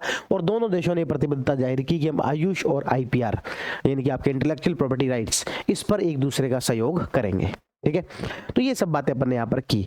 अंडमान निकोबार मायाबंदर में स्मार्ट और एकीकृत फिशिंग हार्बर बनाया गया है, बनाए जाएंगे भी। क्या है ये, थोड़ा सा इसको समझते हैं। पहली बात तो फिशिंग हार्बर का मतलब क्या लग रहा है आपको, जहां से कि फिश जो पकड़ी जा सकती है। फिश पकड़ी जा सकती है उसके लिए कि क्या विशेषता होनी चाहिए कि वहां पर जो जहाज है, शिप जो है वो उतर सके। तो इसी प्रकार का हम क्या कह रहे हैं, स्मार्ट, स्मार्ट और इंटीग्रेटेड। क्या लगता है, नाम से क्या लग रहा है आपको, लग रहा है कि इसमें बहुत अच्छी अच्छी टेक्नोलॉजीज होंगी कि दो तीन अलग अलग प्रकार की चीज़ों को इंटीग्रेट किया जाएगा। तो बस इसी प्रकार की एक चीज़ है स्मार्ट और इंटीग्रेटेड फिशिंग हार्बर। ये सरकार की एक पहल है जिसका नाम है ब्लू पोर्ट। ब्लू पोर्ट पहल के तहत ये काम जो किया गया है। ब्लू पोर्ट का मतलब क्या, पोर्ट मतलब कि बंदरगाह, ब्लू यानी कि नीला, यानी कि वो आपके जो हमारे ब्लू इकोनॉमी है उससे जुड़ा हुआ शब्द है। और जितना ज़्यादा स्वच्छ होगा वो उतना ही ज़्यादा बढ़िया रहेगा। तो स्मार्ट और इंटीग्रेटेड फिशिंग हार्बर कौन सी पहल के तहत है, ब्लू पोर्ट पहल के तहत है। इस प्रकार के बनाए जा रहे हैं। तो बस यही बात है। कहाँ पर अभी, तो अंडमान निकोबार में मायाबंदर में ना, कहाँ पर, अंडमान निकोबार के मायाबंदर में। मत्स्य विभाग ने इसके विकास के प्रस्ताव को 100% केंद्रीय सहायता के साथ 200 करोड़ रुपए की, हाँ तो इसमें जो है पूरी तरीके से पैसा किसका रहेगा, पूरी तरीके से पैसा सेंट्रल गवर्नमेंट का रहेगा, केंद्र सरकार का रहेगा। तो ये कहाँ पर बनाया गया, तो आपके बनाया गया है आपके अंडमान निकोबार में। अंडमान निकोबार में कहाँ पर, तो याद रख लेना मायाबंदर। कहाँ पर, मायाबंदर, ठीक है। 200 करोड़ अंडमान निकोबार, ठीक है। तो ये अपन यहाँ पर बात कर रहे थे। अब इसके अलावा क्या होगा, तो ये ब्लू पोर्ट पहल के तहत विकसित है ना, इसमें ये नई नई टेक्नोलॉजी होंगी, वो सब बोल बच्चन वाली बातें हैं। ये सतत मत्स्य प्रबंधन और ये सब हैंडलिंग क्षमता अच्छी होगी, बोल बच्चन वाली बातें हैं। इसमें मछली पकड़ने वाले 430 जहाजों के लिए सुरक्षित लैंडिंग और बर्थिंग सुविधाएं बनेंगी और प्रतिवर्ष 9900 टन मछली की लैंडिंग की सुविधा होगी। तो यहाँ पर ये जो हार्बर बनाया है इस तरीके का है कि 430 टन की जो शिप जो है वो यहाँ पर उतर सकना, और वो सारी 430 जहाज जो है उसके लिए सारी यहाँ पर सुविधाएं होंगी। और टोटल जो है आपके लगभग 9900 टन, कितना, 9900 टन मछली की जो है लैंडिंग आसानी से हो सकेगी, ठीक है। तो ये इसकी सुविधा के बारे में बताया गया। तो smart and integrated fishing harbour, एक तो क्या याद रखना है, कहाँ बनाया गया, अंडमान निकोबार, वहां पर कहाँ पर, मायाबंदर, ठीक है। पूरा पैसा किसका लगा है, केंद्र सरकार का। कितना पैसा लगा, 200 करोड़ रुपए। कौन सी पहल के तहत है, ब्लू पोर्ट पहल के तहत है। कितने जो है वो आपके जहाज, तो 430 और 9900 टन जो यहाँ पर उतर सकते हैं, ठीक है। आगे बात करते हैं और क्या दिया गया। और अब देखो दुनिया भर के छोटे मोटे जो है वो आपके समझौते वगैरह हैं। उससे पहले ये वाला डिस्कस कर लेते हैं। वो है आपके अंतर्राष्ट्रीय ऑटोमोटिव प्रौद्योगिकी संगोष्ठी, यानी कि एक तरीके से वर्कशॉप आयोजित की गई, एक तरीके से मीटिंग जो है वो आयोजित की गई। क्या क्या नाम, पहले कुछ डिकोड करते हैं। देखो कोई भी आपके सामने ऐसा कोई भारी भरकम कोई टॉपिक आता है ना, उसको थोड़ा सा डिकोड पहले किया करो, जिससे कि समझना आसान हो जाएगा, कि गैस करना आसान हो जाएगा। देखो सबसे पहले तो डिकोड करके गैस कर लिया करो। गैस आपका सही हो जाए तो समझ लेना, इसको याद रखने की आवश्यकता नहीं। गैस आपका गलत हो इसका मतलब याद रखना पड़ेगा। अंतर्राष्ट्रीय यानी कि इंटरनेशनल लेवल का है। ऑटोमोटिव, ऑटोमोटिव का मतलब क्या होता है, जो भी नई आपकी कार गाड़ियां ये जो बन रही है उसकी टेक्नोलॉजी में किसी प्रकार का कोई चेंज करना है उसको लेकर है। तो अब ये कौन सा मंत्रालय यदि कोई करेगा तो कौन सा करेगा, अपना भारी उद्योग और इस्पात मंत्री, उनके द्वारा इसका उद्घाटन किया गया, HD कुमार स्वामी, ठीक है। तो मंत्री, आयोजन कहाँ पर हुआ, आयोजन हुआ पुणे के अंदर। कौन करवाएगा इसको, आयोजक में क्या लगता है, ऑटोमोटिव की कोई हमारी संस्थाएं होंगी वो सब करवाएंगी, ठीक है। तो देखते हैं, automotive research association of India द्वारा SAE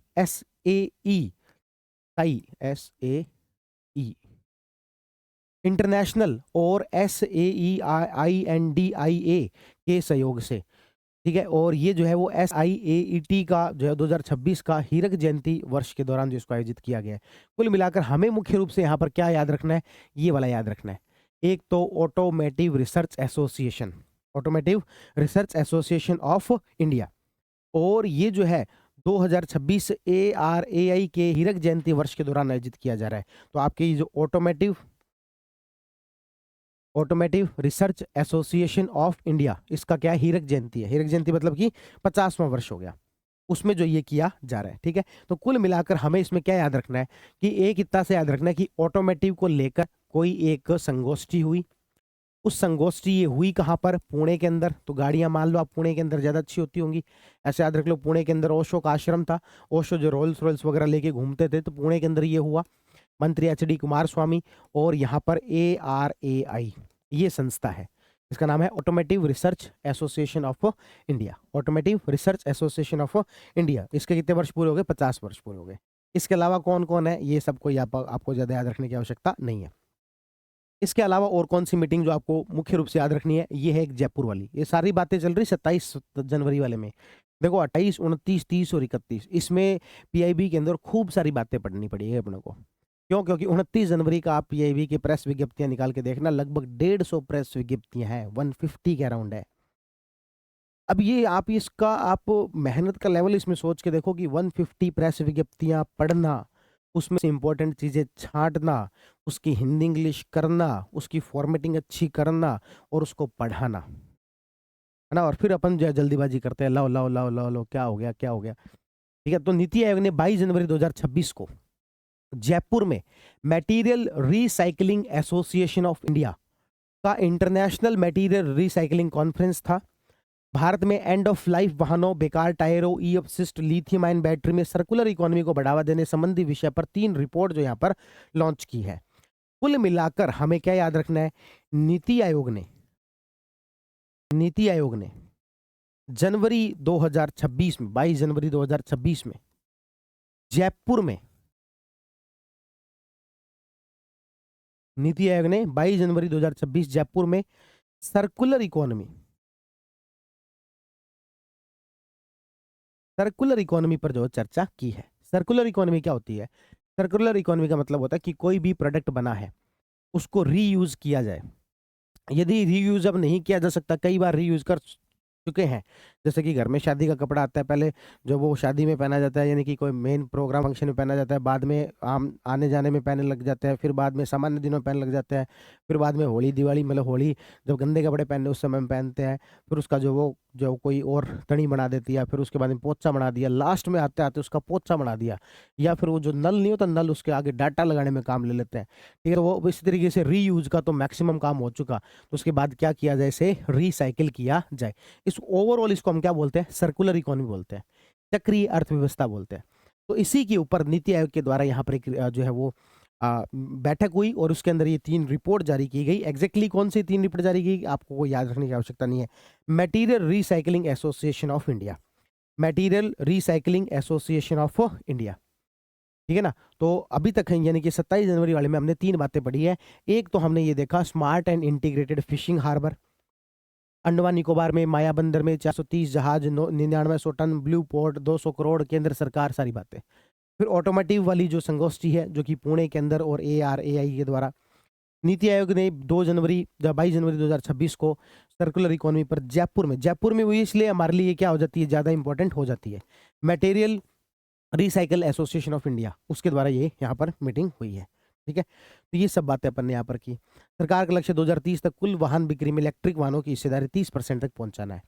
ये इसमें जो इसका उद्देश्य बताया गया है। ठीक है, तो ये अपन बात कर चुके।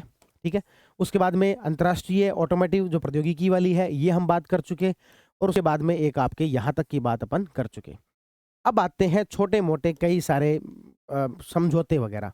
इसके देखो, जब भी ऐसे कोई समझौते वगैरह होते हैं ना, इस पर किस टाइप के क्वेश्चन आते हैं, पहले तो इस बात को समझो। क्वेश्चन आता है कि इस फलाने डिपार्टमेंट ने किस डिपार्टमेंट के साथ समझौता किया और उसका विषय क्या था। हालांकि विषय भी याद रखने की आवश्यकता नहीं होती, क्योंकि वो उसमें पता लग ही जाता है, नाम से पता लग जाता है।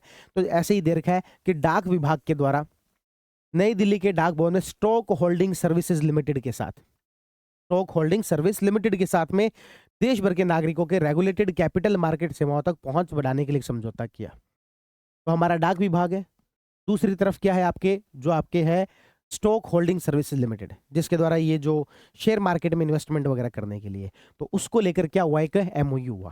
ठीक है, और क्या है MOU, और कौन कौन से हुए, एक ये रहा, ये जो आपके 2-3 कार्यशालाएं हैं छोटी छोटी। IIT दिल्ली जो है उसके अंदर माइनॉरिटी मिनिस्ट्री जो है, अल्पसंख्यक मंत्रालय, उसने एक क्या किया है, एक कार्यशाला, एक वर्कशॉप आयोजित किया, किस चीज को लेकर, समावेशी कौशल भविष्य को लेकर, यानी कि इंक्लूसिवनेस जो उसको बढ़ाना है। ठीक है, वैसे देखो ये कोई खास काम की है नहीं, इसको अपन हटा भी सकते हैं, ये 1 और एक ये 2 और एक ये 3। ठीक है, वैसे कोई चलो इसको रख लेंगे, इन 2 को हटा देंगे, क्योंकि कार्यशालाएं बहुत सारी होती रहती है यार, कार्यशालाएं कोई कैसे याद रखेगा। ठीक है, ये देख लेते हैं बस। आयुष मंत्रालय के तहत केंद्रीय आयुर्वेदिक विज्ञान अनुसंधान परिषद, देखो एक हमारे होती है ICAMR, Indian council of agriculture research होती है उसी तरीके से होती है एक Indian council of Ayurvedic medical research. उसने नई दिल्ली के अंदर केंद्रीय संस्कृत विद्यालय के सहयोग से केरल के त्रिशूर के अंदर गुरुवायर परिसर में आयुर्वेदिक पांडुलिपियों पर 15 दिवसीय लिप्यांतरण क्षमता निर्माण कार्यशाला का सफलतापूर्वक आयोजन किया। कुल मिलाकर वो कह रहे हैं कि जो आपके आयुर्वेदिक वाले हैं, ये जो भी पांडुलिपियां हमारे आयुर्वेदिक वाली हैं, उसके लिपि को चेंज करो, उसको दूसरी भाषा के अंदर जो ट्रांसलेट करो, बस ये काम करने को यहाँ पर कह रहे हैं। ठीक है, तो ये 3 छोटी छोटी बातें अपन ने यहाँ पर की। अब अपन सीधे चलते हैं किसके ऊपर, 28 जनवरी पर चलते हैं। 28 जनवरी के अंदर सबसे पहले देखें तो हमने यहाँ पर एक किया गया समझौता, किसके बीच में, आपके आयुष डिपार्टमेंट और जेप्टो के बीच में। जेप्टो आपको पता है एक क्या कहेंगे, स्विगी और उस जोमेटो की तरह, जो कि सामान को डिलीवरी करने के लिए जो जानी जाती है। तो आयुष मंत्रालय ने जेप्टो के साथ में एक समझौता किया है, ताकि ये जो आयुर्वेदिक दवाई है ये भी बेच दिया करो यार, आप बेचते तो वही तो हमारे वाले बेच दिया करो, जिससे कि हमारे आयुष प्रोडक्ट जो वो ज़्यादा से ज़्यादा भारत के अंदर पॉपुलर हो सकेंगे। तो बस यही बात हम कर रहे हैं। क्या, आयुष निर्यात संवर्धन परिषद, आयुष निर्यात संवर्धन परिषद, उसने किसके साथ, जेप्टो के साथ एक समझौता किया है, ताकि क्या कर सके, इस प्रकार के ऑनलाइन चैनलों के जरिए प्रमाणिक आयुष औषधि और वेलनेस उत्पादों को डिजिटल ढांचा एक विकसित करना, ताकि इनको भेजा जा सके।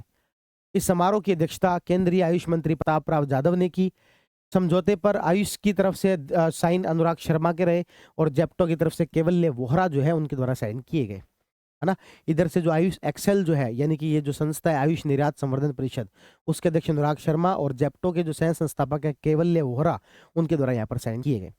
तो कुल मिलाकर मुख्य रूप से आपको जो बात याद रखनी है कि जेप्टो के बीच में और आयुष निर्यात संवर्धन परिषद के बीच में एक MOU हुआ है, जिससे कि हम आयुष के जो प्रोडक्ट हैं उनको ज्यादा से ज्यादा जो भेज सके, और ये मंत्री ने यहाँ पर अध्यक्षता की और इन दोनों के साइन हुए। एक तरफ जो आयुष निर्यात संवर्धन परिषद के अध्यक्ष है, एक तरफ जेप्टो के जो आपके सह संस्थापक है केवल्य वोहरा, उनके बीच में यहाँ पर एक एग्रीमेंट जो साइन किया गया।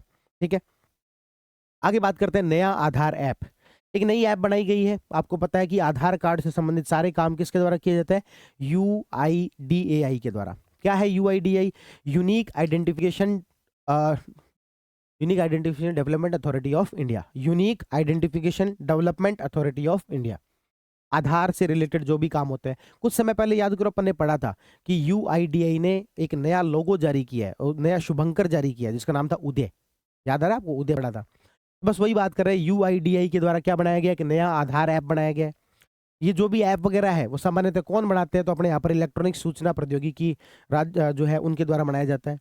अगली पीढ़ी का मोबाइल एप्लीकेशन है, इसमें ये अच्छा होगा, ये अच्छा होगा, ये अच्छा होगा। कोई भी नई ऐप आएगी तो यही बताएंगे भाई कि बहुत ज़्यादा अच्छा है। और इसके UIDAI के अध्यक्ष कौन है, तो नीलकंठ मिश्रा जी है। कौन है, नीलकंठ मिश्रा जी है। ठीक है, तो हमने 28 जनवरी को बात करें तो अभी तक क्या क्या पढ़ा। 28 जनवरी को 2 बातें पढ़ी है, जो कि ज़्यादा कोई मुश्किल नहीं है। एक तो हमने 28 जनवरी को पढ़ा है जेप्टो के साथ में एग्रीमेंट। जेप्टो के साथ एग्रीमेंट किसका, आयुष निर्यात संवर्धन परिषद, आयुष निर्यात संवर्धन परिषद, उसका जेप्टो के साथ एग्रीमेंट पढ़ा। और दूसरा जो है हमने यहाँ पर पढ़ा आपके ऐप, आधार के लिए एक नई ऐप, आधार के लिए एक नई ऐप, आधार यानी कि UIDAI द्वारा बनाई जाती है। मतलब कि ये इसके मुख्य रूप से आधार को देखते हैं। नीलकंठ मिश्रा जी जो इसके क्या है, अध्यक्ष है। ठीक है, चलो आगे बात करते हैं।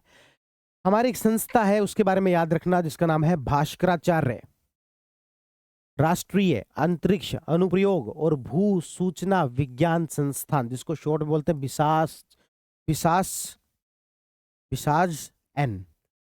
बी का बी याद रख लेना बस, भास्कराचार्य, बी से भास्कराचार्य याद रख लेना, जो कि भू सूचना विज्ञान संस्थान है। उन्होंने क्या किया है, QNU लैब के साथ में एक एग्रीमेंट किया है।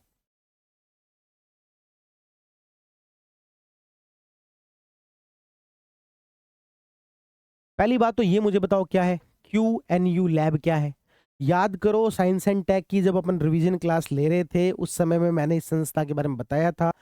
अपन ने बात की थी कि क्वांटम मिशन के तहत 8 ऐसी संस्थाएं हैं जिसको सरकार प्रमोट कर रही है, उसमें से ये QNU लैब था। उसके साथ में विसास GN के साथ एक एग्रीमेंट हुआ है, जिसका पर्पज ये है कि हमारे यहाँ पर जो कम्युनिकेशन है उसको सिक्योर किया जा सके, इसके लिए कुछ आप जो काम करो। तो बस यही इसके द्वारा किया गया है। तो अपन देख रहे हैं कि इलेक्ट्रॉनिक सूचना प्रौद्योगिकी मंत्रालय ने विशास जीएन ने क्वांटम प्रतिरोधी साइबर सुरक्षा समाधानों के क्षेत्र में सहयोग करने के लिए इसके साथ हस्ताक्षर किए। ये वैदिक कवच बनाएगी, स्वदेशी क्रिप्टोग्राफिक सॉफ्टवेयर क्षमताएं जिनमें वैदिक कवच भी शामिल है। जिससे क्या होगा, वैदिक कवच विकसित किया विशास जीएन ने। भारत में क्वांटम प्रतिरोधी वेब सर्वरों और क्वांटम रैंडम नंबर जनरेशन से एकीकृत स्वदेशी सुरक्षित वेब ब्राउजर है। कुल मिलाकर हमें क्या याद रखना है, इसके द्वारा क्या बनाया गया है, वैदिक कवच। जो एक बात याद रखने वाली है वो क्या है, वैदिक कवच। और ये जो वैदिक कवच है ये क्या है, एक सुरक्षित वेब ब्राउजर है। ये क्या है, एक सुरक्षित वेब ब्राउजर है। तो QNU लैब प्लस विशास GN उनके बीच एक एग्रीमेंट हुआ और क्या बनाया, वैदिक कवच, जो कि क्या है, एक सुरक्षित वेब ब्राउजर है जो कि क्वांटम प्रौद्योगिकी पर आधारित है। जो किस पर आधारित है, क्वांटम प्रौद्योगिकी पर आधारित एक सुरक्षित वेब ब्राउजर है। ठीक है, ये सब बातें जो अपन यहाँ पर की है। आगे बढ़ते हैं, अगली खबर क्या है। अगली खबर ये कि राजस्थान के NCR जिलों में यानी कि अलवर, भरतपुर और भिवाड़ी सहित प्रमुख क्षेत्रीय क्षेत्रों से होने वाले वायु प्रदूषण में कमी लाने के लिए 27 जनवरी को जयपुर में राजस्थान सरकार की उच्च स्तरीय समीक्षा बैठक आयोजित की गई। बैठक की अध्यक्षता CAQM के अध्यक्ष राजेश वर्मा ने की।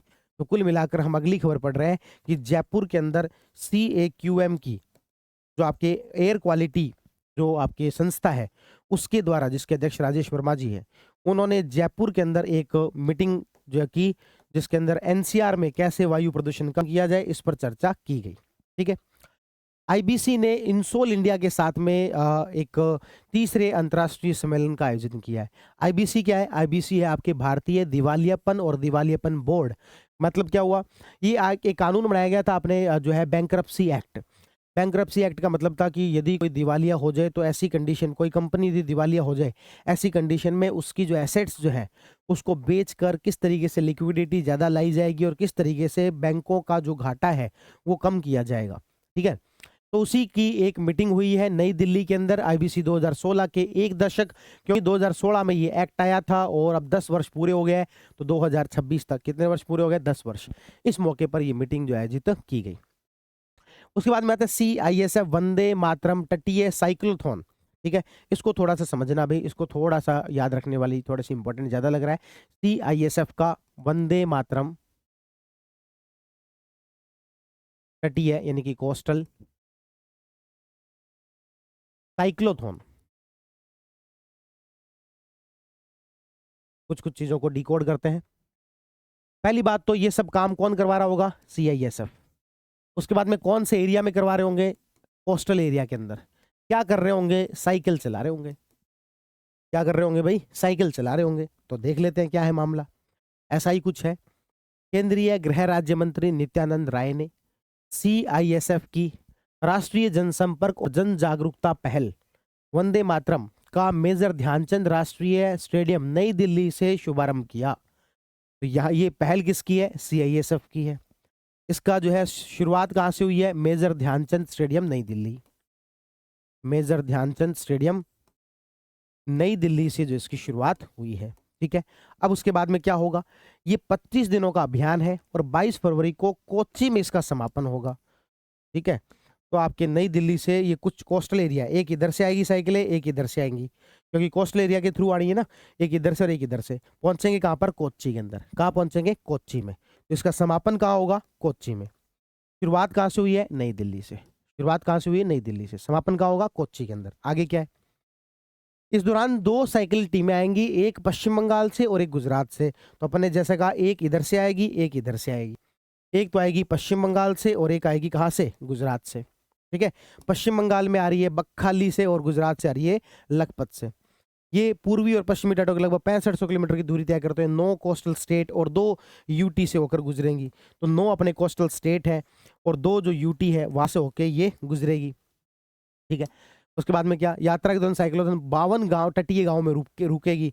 तो 52 गांवों के अंदर ये विश्राम करेंगे, जिनको यह गोद लिया गया 1 वर्ष के लिए। यह तटीय साइक्लोन का दूसरा संस्करण है ना, और ये अभी 150 वर्ष पूरे हुए इसलिए कर रहे हैं। CISF को international ship port facility code के तहत मान्यता प्राप्त सुरक्षा दर्जा प्राप्त हुआ है। तो मुख्य रूप से याद रखना, ये इसका कौन सा संस्करण है, दूसरा संस्करण है। कौन सा संस्करण है? दूसरा। तो डी कोड कर लिया तो चीजें थोड़ी सी क्या हो गई? आसान। CISF, Vande Mataram, coastal cyclothon. एक तो अपन ने क्या देखा, कौन सा संस्करण है? दूसरा। कौन करवा रहा है? CISF। उद्घाटन कहाँ से हुआ? Major Dhyanchand stadium, Delhi. किधर से जाएंगे? एक तो ये आपको पहुंचना कहाँ है? कोच्चि। एक तो गुजरात से जाएंगे और एक पश्चिम बंगाल से जाएंगे। 9 कोस्टल स्टेट से, 2 यूटी से और 52 जो कोस्टल जो आपके गांव है वहां पर ये रुकने का काम करेंगे। तो ये अपन ने यहाँ पर पढ़ा। आगे बात करते हैं, केंद्रीय जल शक्ति मंत्रालय के द्वारा कुछ एक कार्यक्रम चलाए जा रहे हैं। सबसे पहला है जलज आजीविका केंद्र। क्या लग रहा है? आजीविका को बढ़ाने के लिए कुछ एक केंद्र बनाए जाएंगे। ठीक है, तो बस वही काम है। केंद्रीय जल शक्ति मंत्रालय ने 25 जलज आजीविका केंद्र का उद्घाटन किया है। इसका उद्देश्य क्या होगा? जो गंगा नदी बेसिन है वहां पर रहने वाले लोगों को किसी तरीके से इकोनॉमी से जोड़ा जाए। तो गंगा नदी बेसिन में नदी संरक्षण को स्थायी आजीविका के साथ जोड़ना। बोले नदी संरक्षण तब हो पाएगा जब इसको पैसे के रूप में अपन कैसे ना कैसे करके कन्वर्ट करेंगे। ये नमामि गंगे मिशन और wild life institute of India की एक संयुक्त पहल है। तो इसको याद रखना कि क्या? जलज आजीविका केंद्र। कौन से केंद्र? जलज आजीविका केंद्र। क्या देखा? नमामि गंगे मिशन, नमामि गंगे मिशन और wild life institute of India, उसकी क्या है? एक संयुक्त पहल। ठीक है, क्या करेंगे? 25 जलज केंद्र बनाए। इससे क्या होगा? इससे जो है इनको जो नदी का संरक्षण है उसको किसी तरीके से क्या करना है? पैसे से जोड़ना है। स्थायी आजीविका का काम जो उसको बनाना है। दूसरा क्या है? Youth for Ganga, youth for Yamuna. क्या लगता है नाम से क्या होगा? तो भाई गंगा को और यमुना को साफ करने में, सुरक्षित संरक्षण करने के अंदर यूथ का योगदान है। बस तो इसकी शुरुआत की गई। इस पहल का उद्देश्य युवाओं को नदी संरक्षण के प्रयास में जोड़ना है। इस अवसर पर इको रूट्स फाउंडेशन के एजुकेशनल आउटरीच प्रोग्राम की भी शुरुआत की गई। इको रूट्स फाउंडेशन का एजुकेशनल आउटरीच प्रोग्राम। तो दूसरा जो आपके क्या है? आपके youth for Ganga, youth for Yamuna. Youth for Ganga और यूथ फॉर यमुना, इसमें तो कुछ खास है नहीं। तो ये दो बातें अपन ने पढ़ी, जल शक्ति मंत्रालय, जल आजीविका केंद्र और एक youth for Yamuna, youth for Ganga. आगे बात करते हैं राष्ट्रीय मॉडल युवा ग्राम सभा पुरस्कार। अब इसमें क्या होगा? तो ये नई दिल्ली के भारत मंडपम में कार्यक्रम आयोजित हुआ। उसमें जो मॉडल यूथ ग्राम सभा है उनके विजेताओं को राष्ट्रीय पुरस्कार दिया गया। मतलब ऐसी ग्राम सभाएं जिसमें युवाओं ने अच्छा काम किया हो, है ना, तो वो उनको सम्मानित यहाँ पर किया गया। तो यहाँ पर जवाहर नवोदय विद्यालय और एकलव्य मॉडल आवासीय विद्यालय, इनको यहाँ पर सम्मानित किया गया। प्रथम को 1 करोड़ रुपए, द्वितीय को 75 लाख रुपए, तृतीय को 50 लाख रुपए दिए गए। जवाहर नवोदय विद्यालय में पहले नंबर पर हिमाचल प्रदेश वाला आया, दूसरे पर केरल वाला आया, तीसरे पर मणिपुर आया। इधर से जो छत्तीसगढ़, उड़ीसा और मध्य प्रदेश, कुल मिला के राजस्थान का इसमें से कोई भी नहीं है। तो वैसे तो हमारे लिए उतना ज्यादा इंपॉर्टेंट नहीं है ये, पर फिर भी एक बार देख लिया भाई, एकलव्य मॉडल है। अब देखो इसमें थोड़ा सा गैस किया जा सकता है। एकलव्य मॉडल मतलब आदिवासी क्षेत्र होंगे। आदिवासी कहाँ है? छत्तीसगढ़, उड़ीसा और मध्य प्रदेश। छत्तीसगढ़, उड़ीसा और मध्य प्रदेश, ठीक है। और जवाहर नवोदय तो ये आपके हिमाचल, केरला और मणिपुर। आगे बात करते हैं। आगे बात करने पर आता है, देखो बहुत ही सिंपल सी पॉइंट है, बस इसको बहुत लंबा चौड़ा बताया गया। एक संस्था है हमारे यहाँ पर, बिराक। कौन सी संस्था है? बिराक। उसने कोई कार्यक्रम किया है और एक बुक लॉन्च की है जिसका मुख्य जो उद्देश्य है वो है कार्बन कैप्चर। बस इतनी सी बात याद रखनी है। बिराक और कार्बन कैप्चर, क्या है मामला? देखो कार्बन कैप्चर क्या होता है कि भाई जो भी कार्बन जो एमिशन हो गया उसको हम किसी तरीके से कैप्चर कर सकते हैं क्या? जैसे कि पेड़ पौधे हैं, पेड़ पौधे नेचुरल वे के अंदर कार्बन को कैप्चर करते हैं। उसी तरीके से हम कार्बन को क्या कैप्चर कर सकते हैं क्या, ताकि हमारे यहाँ पर पॉल्यूशन कम से कम हो और एनवायरनमेंट जो है अच्छे से अच्छा हो। तो उसी के लिए एक कॉन्सेप्ट आता है, इसको बोलते हैं carbon capture. Carbon capture under storage, तो उसको CCUS के नाम से बोल देते हैं, है ना। तो बस यही बात चल रही है। इसको बढ़ावा देने के लिए एक बुक लॉन्च की गई है, बाकी कुछ खास नहीं है। आप पढ़ोगे तो बहुत लंबी चौड़ी बात है, लेकिन ले देखे बात यही है। क्या एक संस्था है, जय प्रौद्योगिकी उद्योग अनुसंधान सहायता परिषद, जिसका नाम है बिराक। उसने राष्ट्रीय प्रतिरक्षा संस्थान NIII दिल्ली में चक्रीय जैव अर्थव्यवस्था के लिए जैव निर्माण, कार्बन कैप्चर और उनके उपयोग, प्रौद्योगिकी विकास, प्रायोगिक तैनाती, नीति एकीकरण विषय पर लोकार्पण कार्यक्रम सह कार्यशाला का आयोजन किया। बहुत लंबी चौड़ी बात है। कुल मिलाकर बात क्या है? बात यह कि बिराक ने NIII दिल्ली के अंदर जो है आपके CCU कार्बन कैप्चर को लेकर एक जो कार्यक्रम किया। अब एग्जैक्ट नाम क्या है कोई याद रखने की आवश्यकता नहीं होती है। इसमें नीति आयोग के सदस्य VK सारस्वत ने एक बुक लॉन्च की, तो ये बुक अपन ने यहाँ पर देख ली, कौन सी बुक जो यहाँ पर लॉन्च की है। ठीक है, तो ये बातें अपन ने की कौन से के अंदर, 28 जनवरी के अंदर। एक बार यहाँ तक की जो बातें है उसको रिवाइज करेंगे। जलज आजीविका केंद्र, ठीक है, और उसके बाद में बिराक ने कार्बन कैप्चर, NIIA दिल्ली के अंदर एक जो है वो कार्यक्रम यहाँ पर हुआ। उसके बाद CISF वंदे मातरम जो साइक्लोथॉन के बारे में देख लिया, कहाँ से जो आपके गुजरात और जो पश्चिम बंगाल होते हुए कोच्चि पहुंच जाएंगे, वो सब बातें कर ली। 9 स्टेट 2 UT, आधार की नई ऐप हो गई, QN लैब और बिसास GN जो है वैदिक कवच जो कि वेब ब्राउजर होगा क्वांटम प्रौद्योगिकी पर आधारित, जेप्टो और आयुष निर्यात के बीच में एक समझौता हुआ है, और SCAQM को लेकर जयपुर के अंदर जो क्या हुई है, एक मीटिंग हुई है। ठीक है, ये सब बातें जो अपन यहाँ पर कर चुके हैं। अब बढ़ते अपन आगे। आगे बढ़ने पर जो संयुक्त राष्ट्र है उनके एक कार्यक्रम के बारे में बात आती है।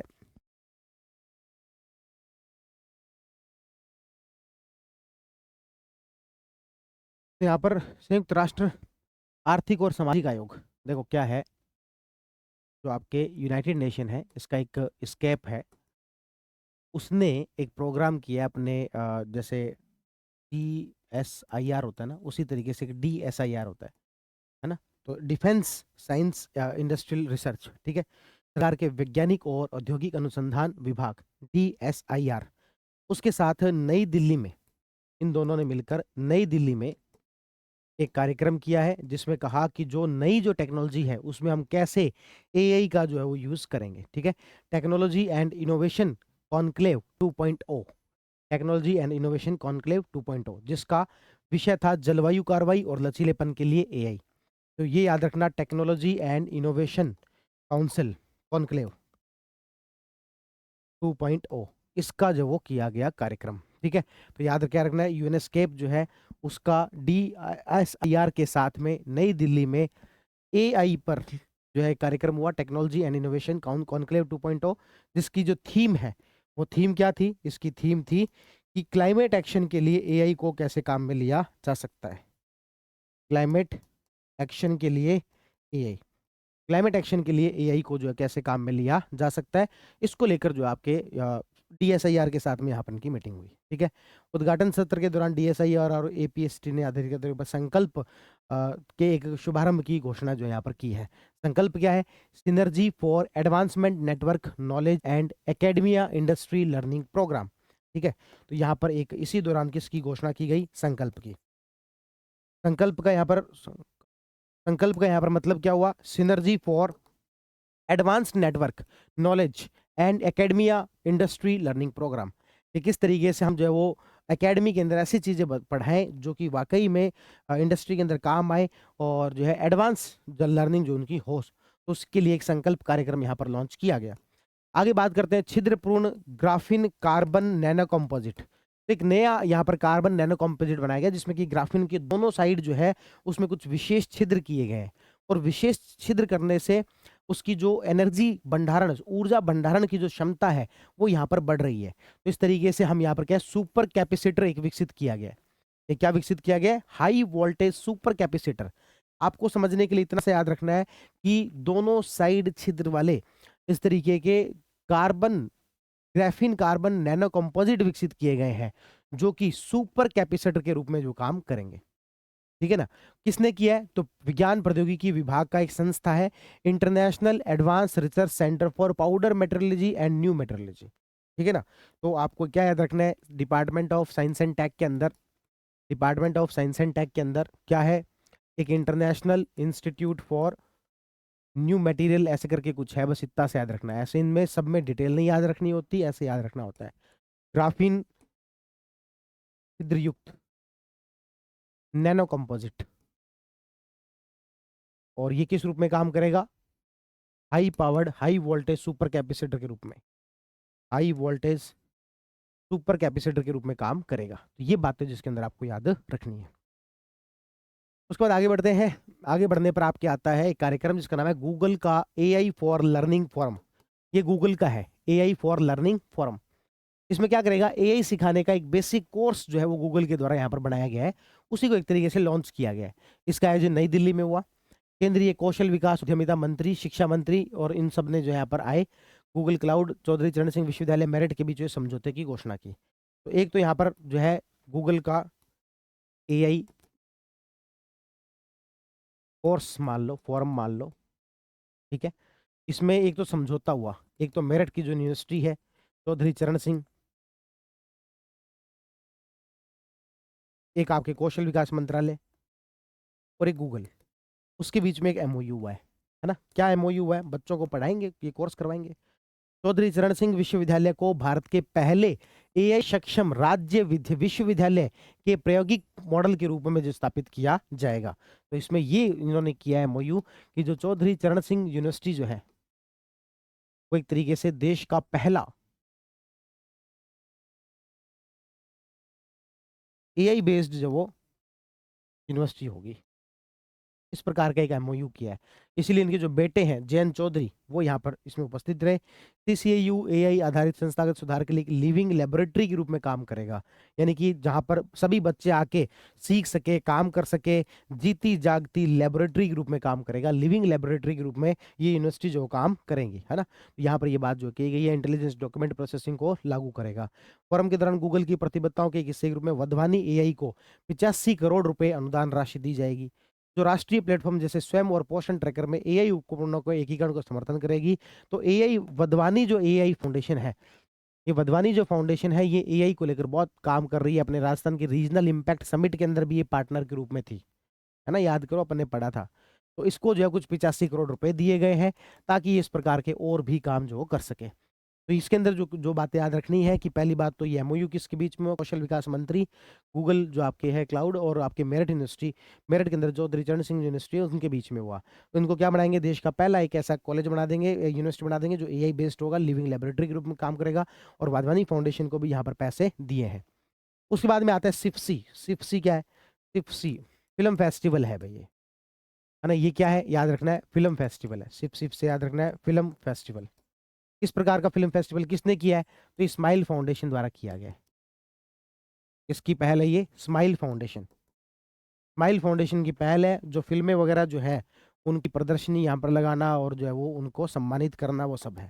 तो 28 जनवरी से लेकर 3 फरवरी तक नई दिल्ली के पीएचडी चैम्बर ऑफ कॉमर्स के अंदर 12वां संस्करण है, स्माइल फाउंडेशन की पहल है। और यह महोत्सव भारत सरकार के सामाजिक न्याय और अधिकारिता मंत्रालय के दिव्यांगजन सशक्तिकरण विभाग और भारत में यूरोपीय संघ के प्रतिनिधिमंडल के सहयोग से आयोजित किया जा रहा है। तो कुल मिला के इसमें जो है आपके पीडब्ल्यूडी और जो है यूरोपीय संघ का जो प्रतिनिधि मंडल है उसका भी सहयोग है, इनका भी क्या है? सहयोग है। ठीक है। और अपने क्या देखा, इसमें 35 से अधिक देशों की अधिक फिल्में प्रदर्शित की जा रही है। विशेष रूप से पोलैंड और नीदरलैंड की फिल्मों पर ध्यान केंद्रित किया जा रहा है, इसलिए यूरोपीय संघ इसमें क्या कर रहा है? मदद कर रहा है। तो कुल मिलाकर सिफसी में हमें क्या याद रखना है कि भाई 12वां संस्करण है, जो स्माइल फाउंडेशन है उसका ये पहल है, पीडब्ल्यूडी और जो यूरोपीय संघ के जो प्रतिनिधि वाली जो बैठक है उसके द्वारा इसमें सहयोग किया जा रहा है। नीदरलैंड और पोलैंड की जो मूवी है उनके ऊपर विशेष बल दिया जा रहा है। और 35 से अधिक देशों की जो मूवी है उनका यहाँ पर प्रदर्शन जो किया जाएगा। ठीक है। 28 जनवरी के लास्ट आर्टिकल की तरफ बढ़ते हैं। लास्ट ही होगा ना, आई थिंक। हाँ ठीक है। लास्ट आर्टिकल की तरफ बढ़ते हैं और वो है आपके संपूर्णता अभियान। संपूर्णता अभियान क्या है? तो पहले थोड़ी सी बात सुन लो भाई।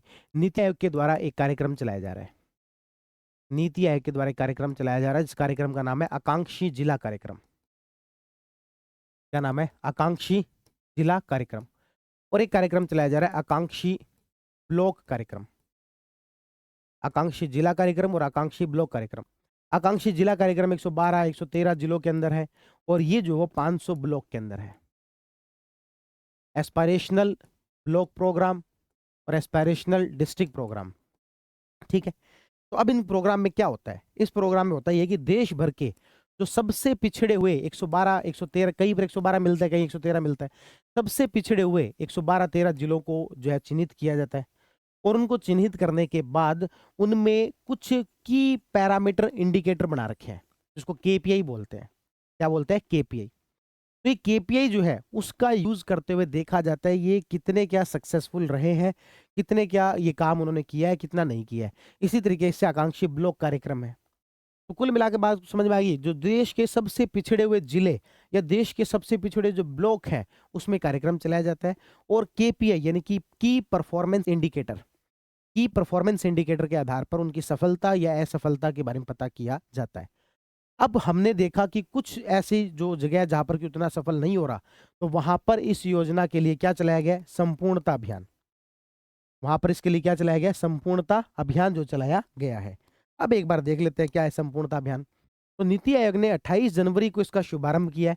14 अप्रैल 2026 तक 3 महीने का ये अभियान है, जिसमें क्या करेंगे, तो 5 जो केपीआई और आकांक्षी ब्लॉकों में 6 मुख्य प्रदर्शन जो आपके संकेतक हैं उनके सैचुरेशन को प्राप्त करने के लिए निरंतर प्रयास कर रहा है। तो कुल मिलाकर इसमें तो कितने केपीआई हैं, 5, जिसके ऊपर की परफॉर्मेंस इंडिकेटर, जिसके ऊपर वो प्राप्त करने की कोशिश कर रहा है। और इसके लिए कितने रखे इन्होंने, 6, जिसको प्राप्त करने की वो निरंतर कोशिश कर रहा है। तो इसमें 5 है और इसमें 6 है। ब्लॉक वाले के अंदर 6 है, जिला वाले के अंदर कितने, 5 है। ठीक है, तो इस पर वो काम करेगा। अब संपूर्णता अभियान के सभी आकांक्षी ब्लॉक में 6 पहचान किए गए केपीआई ये है, ये सब चीजें देखेंगे। आंगनवाड़ी केंद्र में पेयजल है कि नहीं है, शौचालय है कि नहीं है, नामांकित बच्चों की क्षमता कितनी है, पोषण है कि नहीं है, लड़कियों के लिए शौचालय है कि नहीं है, एक टीकाकृत गोवंश का प्रतिशत कितना है। तो कुल मिलाकर ये जो 6 केपीआई ना बहुत आसान है। ये है आपके आंगनबाड़ी, आंगनबाड़ी में पोषण मिलता है कि नहीं मिलता, आंगनबाड़ी में पानी है कि नहीं है, आंगनबाड़ी के अंदर टॉयलेट्स बने हुए कि नहीं बने हुए, लड़कियों के अलग से स्पेशल टॉयलेट्स बने हुए कि नहीं बने हुए। इस प्रकार के कितने पैरामीटर लिए गए, 6 पैरामीटर, जिसके आधार पर ये जो निकाला जाएगा, परफॉर्मेंस इनकी निकाली जाएगी। आकांक्षी जिलों के लिए कितने लिए गए, 5 लिए गए। उसमें क्या है, जन्म के समय बच्चे का जीवित बच्चों का अनुपात क्या है, टीबी कितने लोगों को रखी है, इस तरीके, टीकाकरण पशुओं का, कार्यात्मक बालिका शौचालय वाले स्कूलों का प्रतिशत, इस तरीके से 5 केपीआई इसके अंदर लिए गए। तो मोटा मोटी कहानी आपको समझ में आ गई कि संपूर्णता अभियान क्या है। तो संपूर्णता अभियान 28 जनवरी से लेकर 14 अप्रैल तक चलेगा। मोटा मोटी लगभग 3-1 महीनों का कार्यक्रम है, 100-101 दिनों का कार्यक्रम है। इन 101 दिनों के अंदर क्या करेंगे, जो आकांक्षी जिला कार्यक्रम चल रहा था और आकांक्षी ब्लॉक कार्यक्रम चल रहा था, उसमें से कुछ की परफॉर्मेंस इंडिकेटर लिए गए। इधर तो जिला वाले में तो 5 लिए गए, इधर वाले में 6 लिए गए। ये तो ज्यादातर आंगनबाड़ी से संबंधित है, ये जो है टीकाकरण और जो पशु की सुरक्षा उन सब से संबंधित है। ठीक है, तो ये इस प्रकार का कार्यक्रम है जिसमें कि इन 5 केपीआई पर काम किया जाएगा, इसमें 6 केपीआई पर काम किया जाएगा। ठीक है ना। तो ओवरऑल यदि हम देखें इसके कौन कौन से, तो आकांक्षी जिला कार्यक्रम 12 जिलों में और आकांक्षी ब्लॉक कार्यक्रम 513 ब्लॉक के अंदर। ठीक है, इसमें 5 विषयों पर फोकस किया जाता है, इसमें भी 5 पर फोकस किया जाता है। और ये जो 5 विषय हैं उसमें से सेम ही है लगभग। स्वास्थ्य पोषण, इधर भी क्या आएगा, स्वास्थ्य पोषण। शिक्षा, इधर भी क्या, शिक्षा। इधर क्या, कृषि जल संसाधन, इसमें कृषि संबंधित सेवाएं हैं। इधर ढांचागत सुविधाएं, इधर बुनियादी ढांचा है। इधर वित्तीय समावेशन, कौशल विकास है, इधर जो सामाजिक विकास है। मुझे याद है उस समय में मैं इसको याद रखने के लिए ना AIC से याद रखता था। ए का एग्रीकल्चर याद रखता था, ए का एग्रीकल्चर याद रखता था, आई का इंफ्रास्ट्रक्चर याद रखता था, एच का हेल्थ याद रखता था, एस का आपके स्किल, एस का स्किल, और ई का एजुकेशन, है ना। इस तरीके से मैं इसको याद रखता था, AISHE। ये जो 5 मुख्य विषय थे उनको याद रखता था मैं। ए का मतलब एग्रीकल्चर था, आई का मतलब इंफ्रास्ट्रक्चर था, एस का मतलब स्किल था, एच का मतलब हेल्थ था, और ई का मतलब एजुकेशन था। यही ब्लॉक कार्यक्रम के अंदर है। बस यहां पर स्किल की बजाय क्या कर दिया, एस का वही आएगा सोशल डेवलपमेंट, एस का वही आएगा सोशल डेवलपमेंट, बाकी बातें वही हैं। कौशल की बजाय सामाजिक विकास लिख दिया। ठीक है, इसमें वैसे 49 सूचकांकों से प्रगति नापी जाती है, इसमें 40 सूचकांक है। हालांकि संपूर्णता अभियान में इसमें 5 केपीआई लिए है और इसमें 6 लिए हैं। वैसे टोटल इसके 49 और इसके क्या है, 40 है। ये हमने संपूर्णता अभियान के बारे में बात की। मैं उम्मीद करता हूँ संपूर्णता अभियान आपको संपूर्ण रूप से समझ में आ गया होगा। एक बार मैं वापस जो इसको समराइज कर देता हूँ। एक है आकांक्षी जिला कार्यक्रम और एक है आकांक्षी ब्लॉक कार्यक्रम। आकांक्षी जिला कार्यक्रम 112 जिलों में चलता है। ये 513 ब्लॉक में, जिलों वाइज देखे तो 329 के अंदर। इसमें 5 विषय लिए गए जो कि AIT है, यहां पर भी यही है। यहाँ पर टोटल 49 संकेतक होते हैं, इधर 40 होते हैं। अब मुद्दे पर आते हैं। मुद्दा यह है कि संपूर्णता अभियान क्या है। संपूर्णता जो अभियान है ये नीति आयोग द्वारा चलाया गया, एक तो ये याद रखना है, इसके द्वारा चलाया गया है, नीति आयोग द्वारा। ठीक है, दूसरा क्या याद रखना है, ये आपके 28 जनवरी से लेकर 14 अप्रैल तक, यानी कि लगभग 100 दिन तक चलने वाला है, 3 महीने तक चलने वाला है। इसमें जिले वाले के अंदर तो 5 इंडिकेटर लिए गए, इसमें 6 लिए गए हैं। इसमें 6 कौन से लिए गए, बस कुछ नहीं है, आंगनवाड़ी पर पानी मिल रहा है कि नहीं मिल रहा, पोषण मिल रहा है कि नहीं मिल रहा, टॉयलेट वगैरह है कि नहीं है, लड़कियों के लिए अलग से टॉयलेट है कि नहीं है, इधर वो टीकाकरण वाले, ये सब चीजें हैं। इसको इतना डिटेल में याद रखने की आवश्यकता नहीं है। तो ये अपन ने पढ़ लिया कौन सा, संपूर्णता अभियान। ठीक है, तो ये संपूर्णता अभियान के बारे में सारी बातें पढ़ी। और एक है आपकी नीति राज्य कार्य श्रृंखला के सहयोग के अंतर्गत नीति आयोग ने झारखंड राज्य जीविका आजीविका संवर्धन ग्रामीण विकास के सहयोग से झारखंड में सतत उद्यम विकास के लिए आदिवासी और ग्रामीण आजीविका को सुदृढ़ करने के लिए कार्यशाला का जो आयोजन किया। ये कोई इतनी इंपॉर्टेंट खबर है भी नहीं। ठीक है, तो ये अपन ने 28 जनवरी तक का जो सारा पढ़ लिया।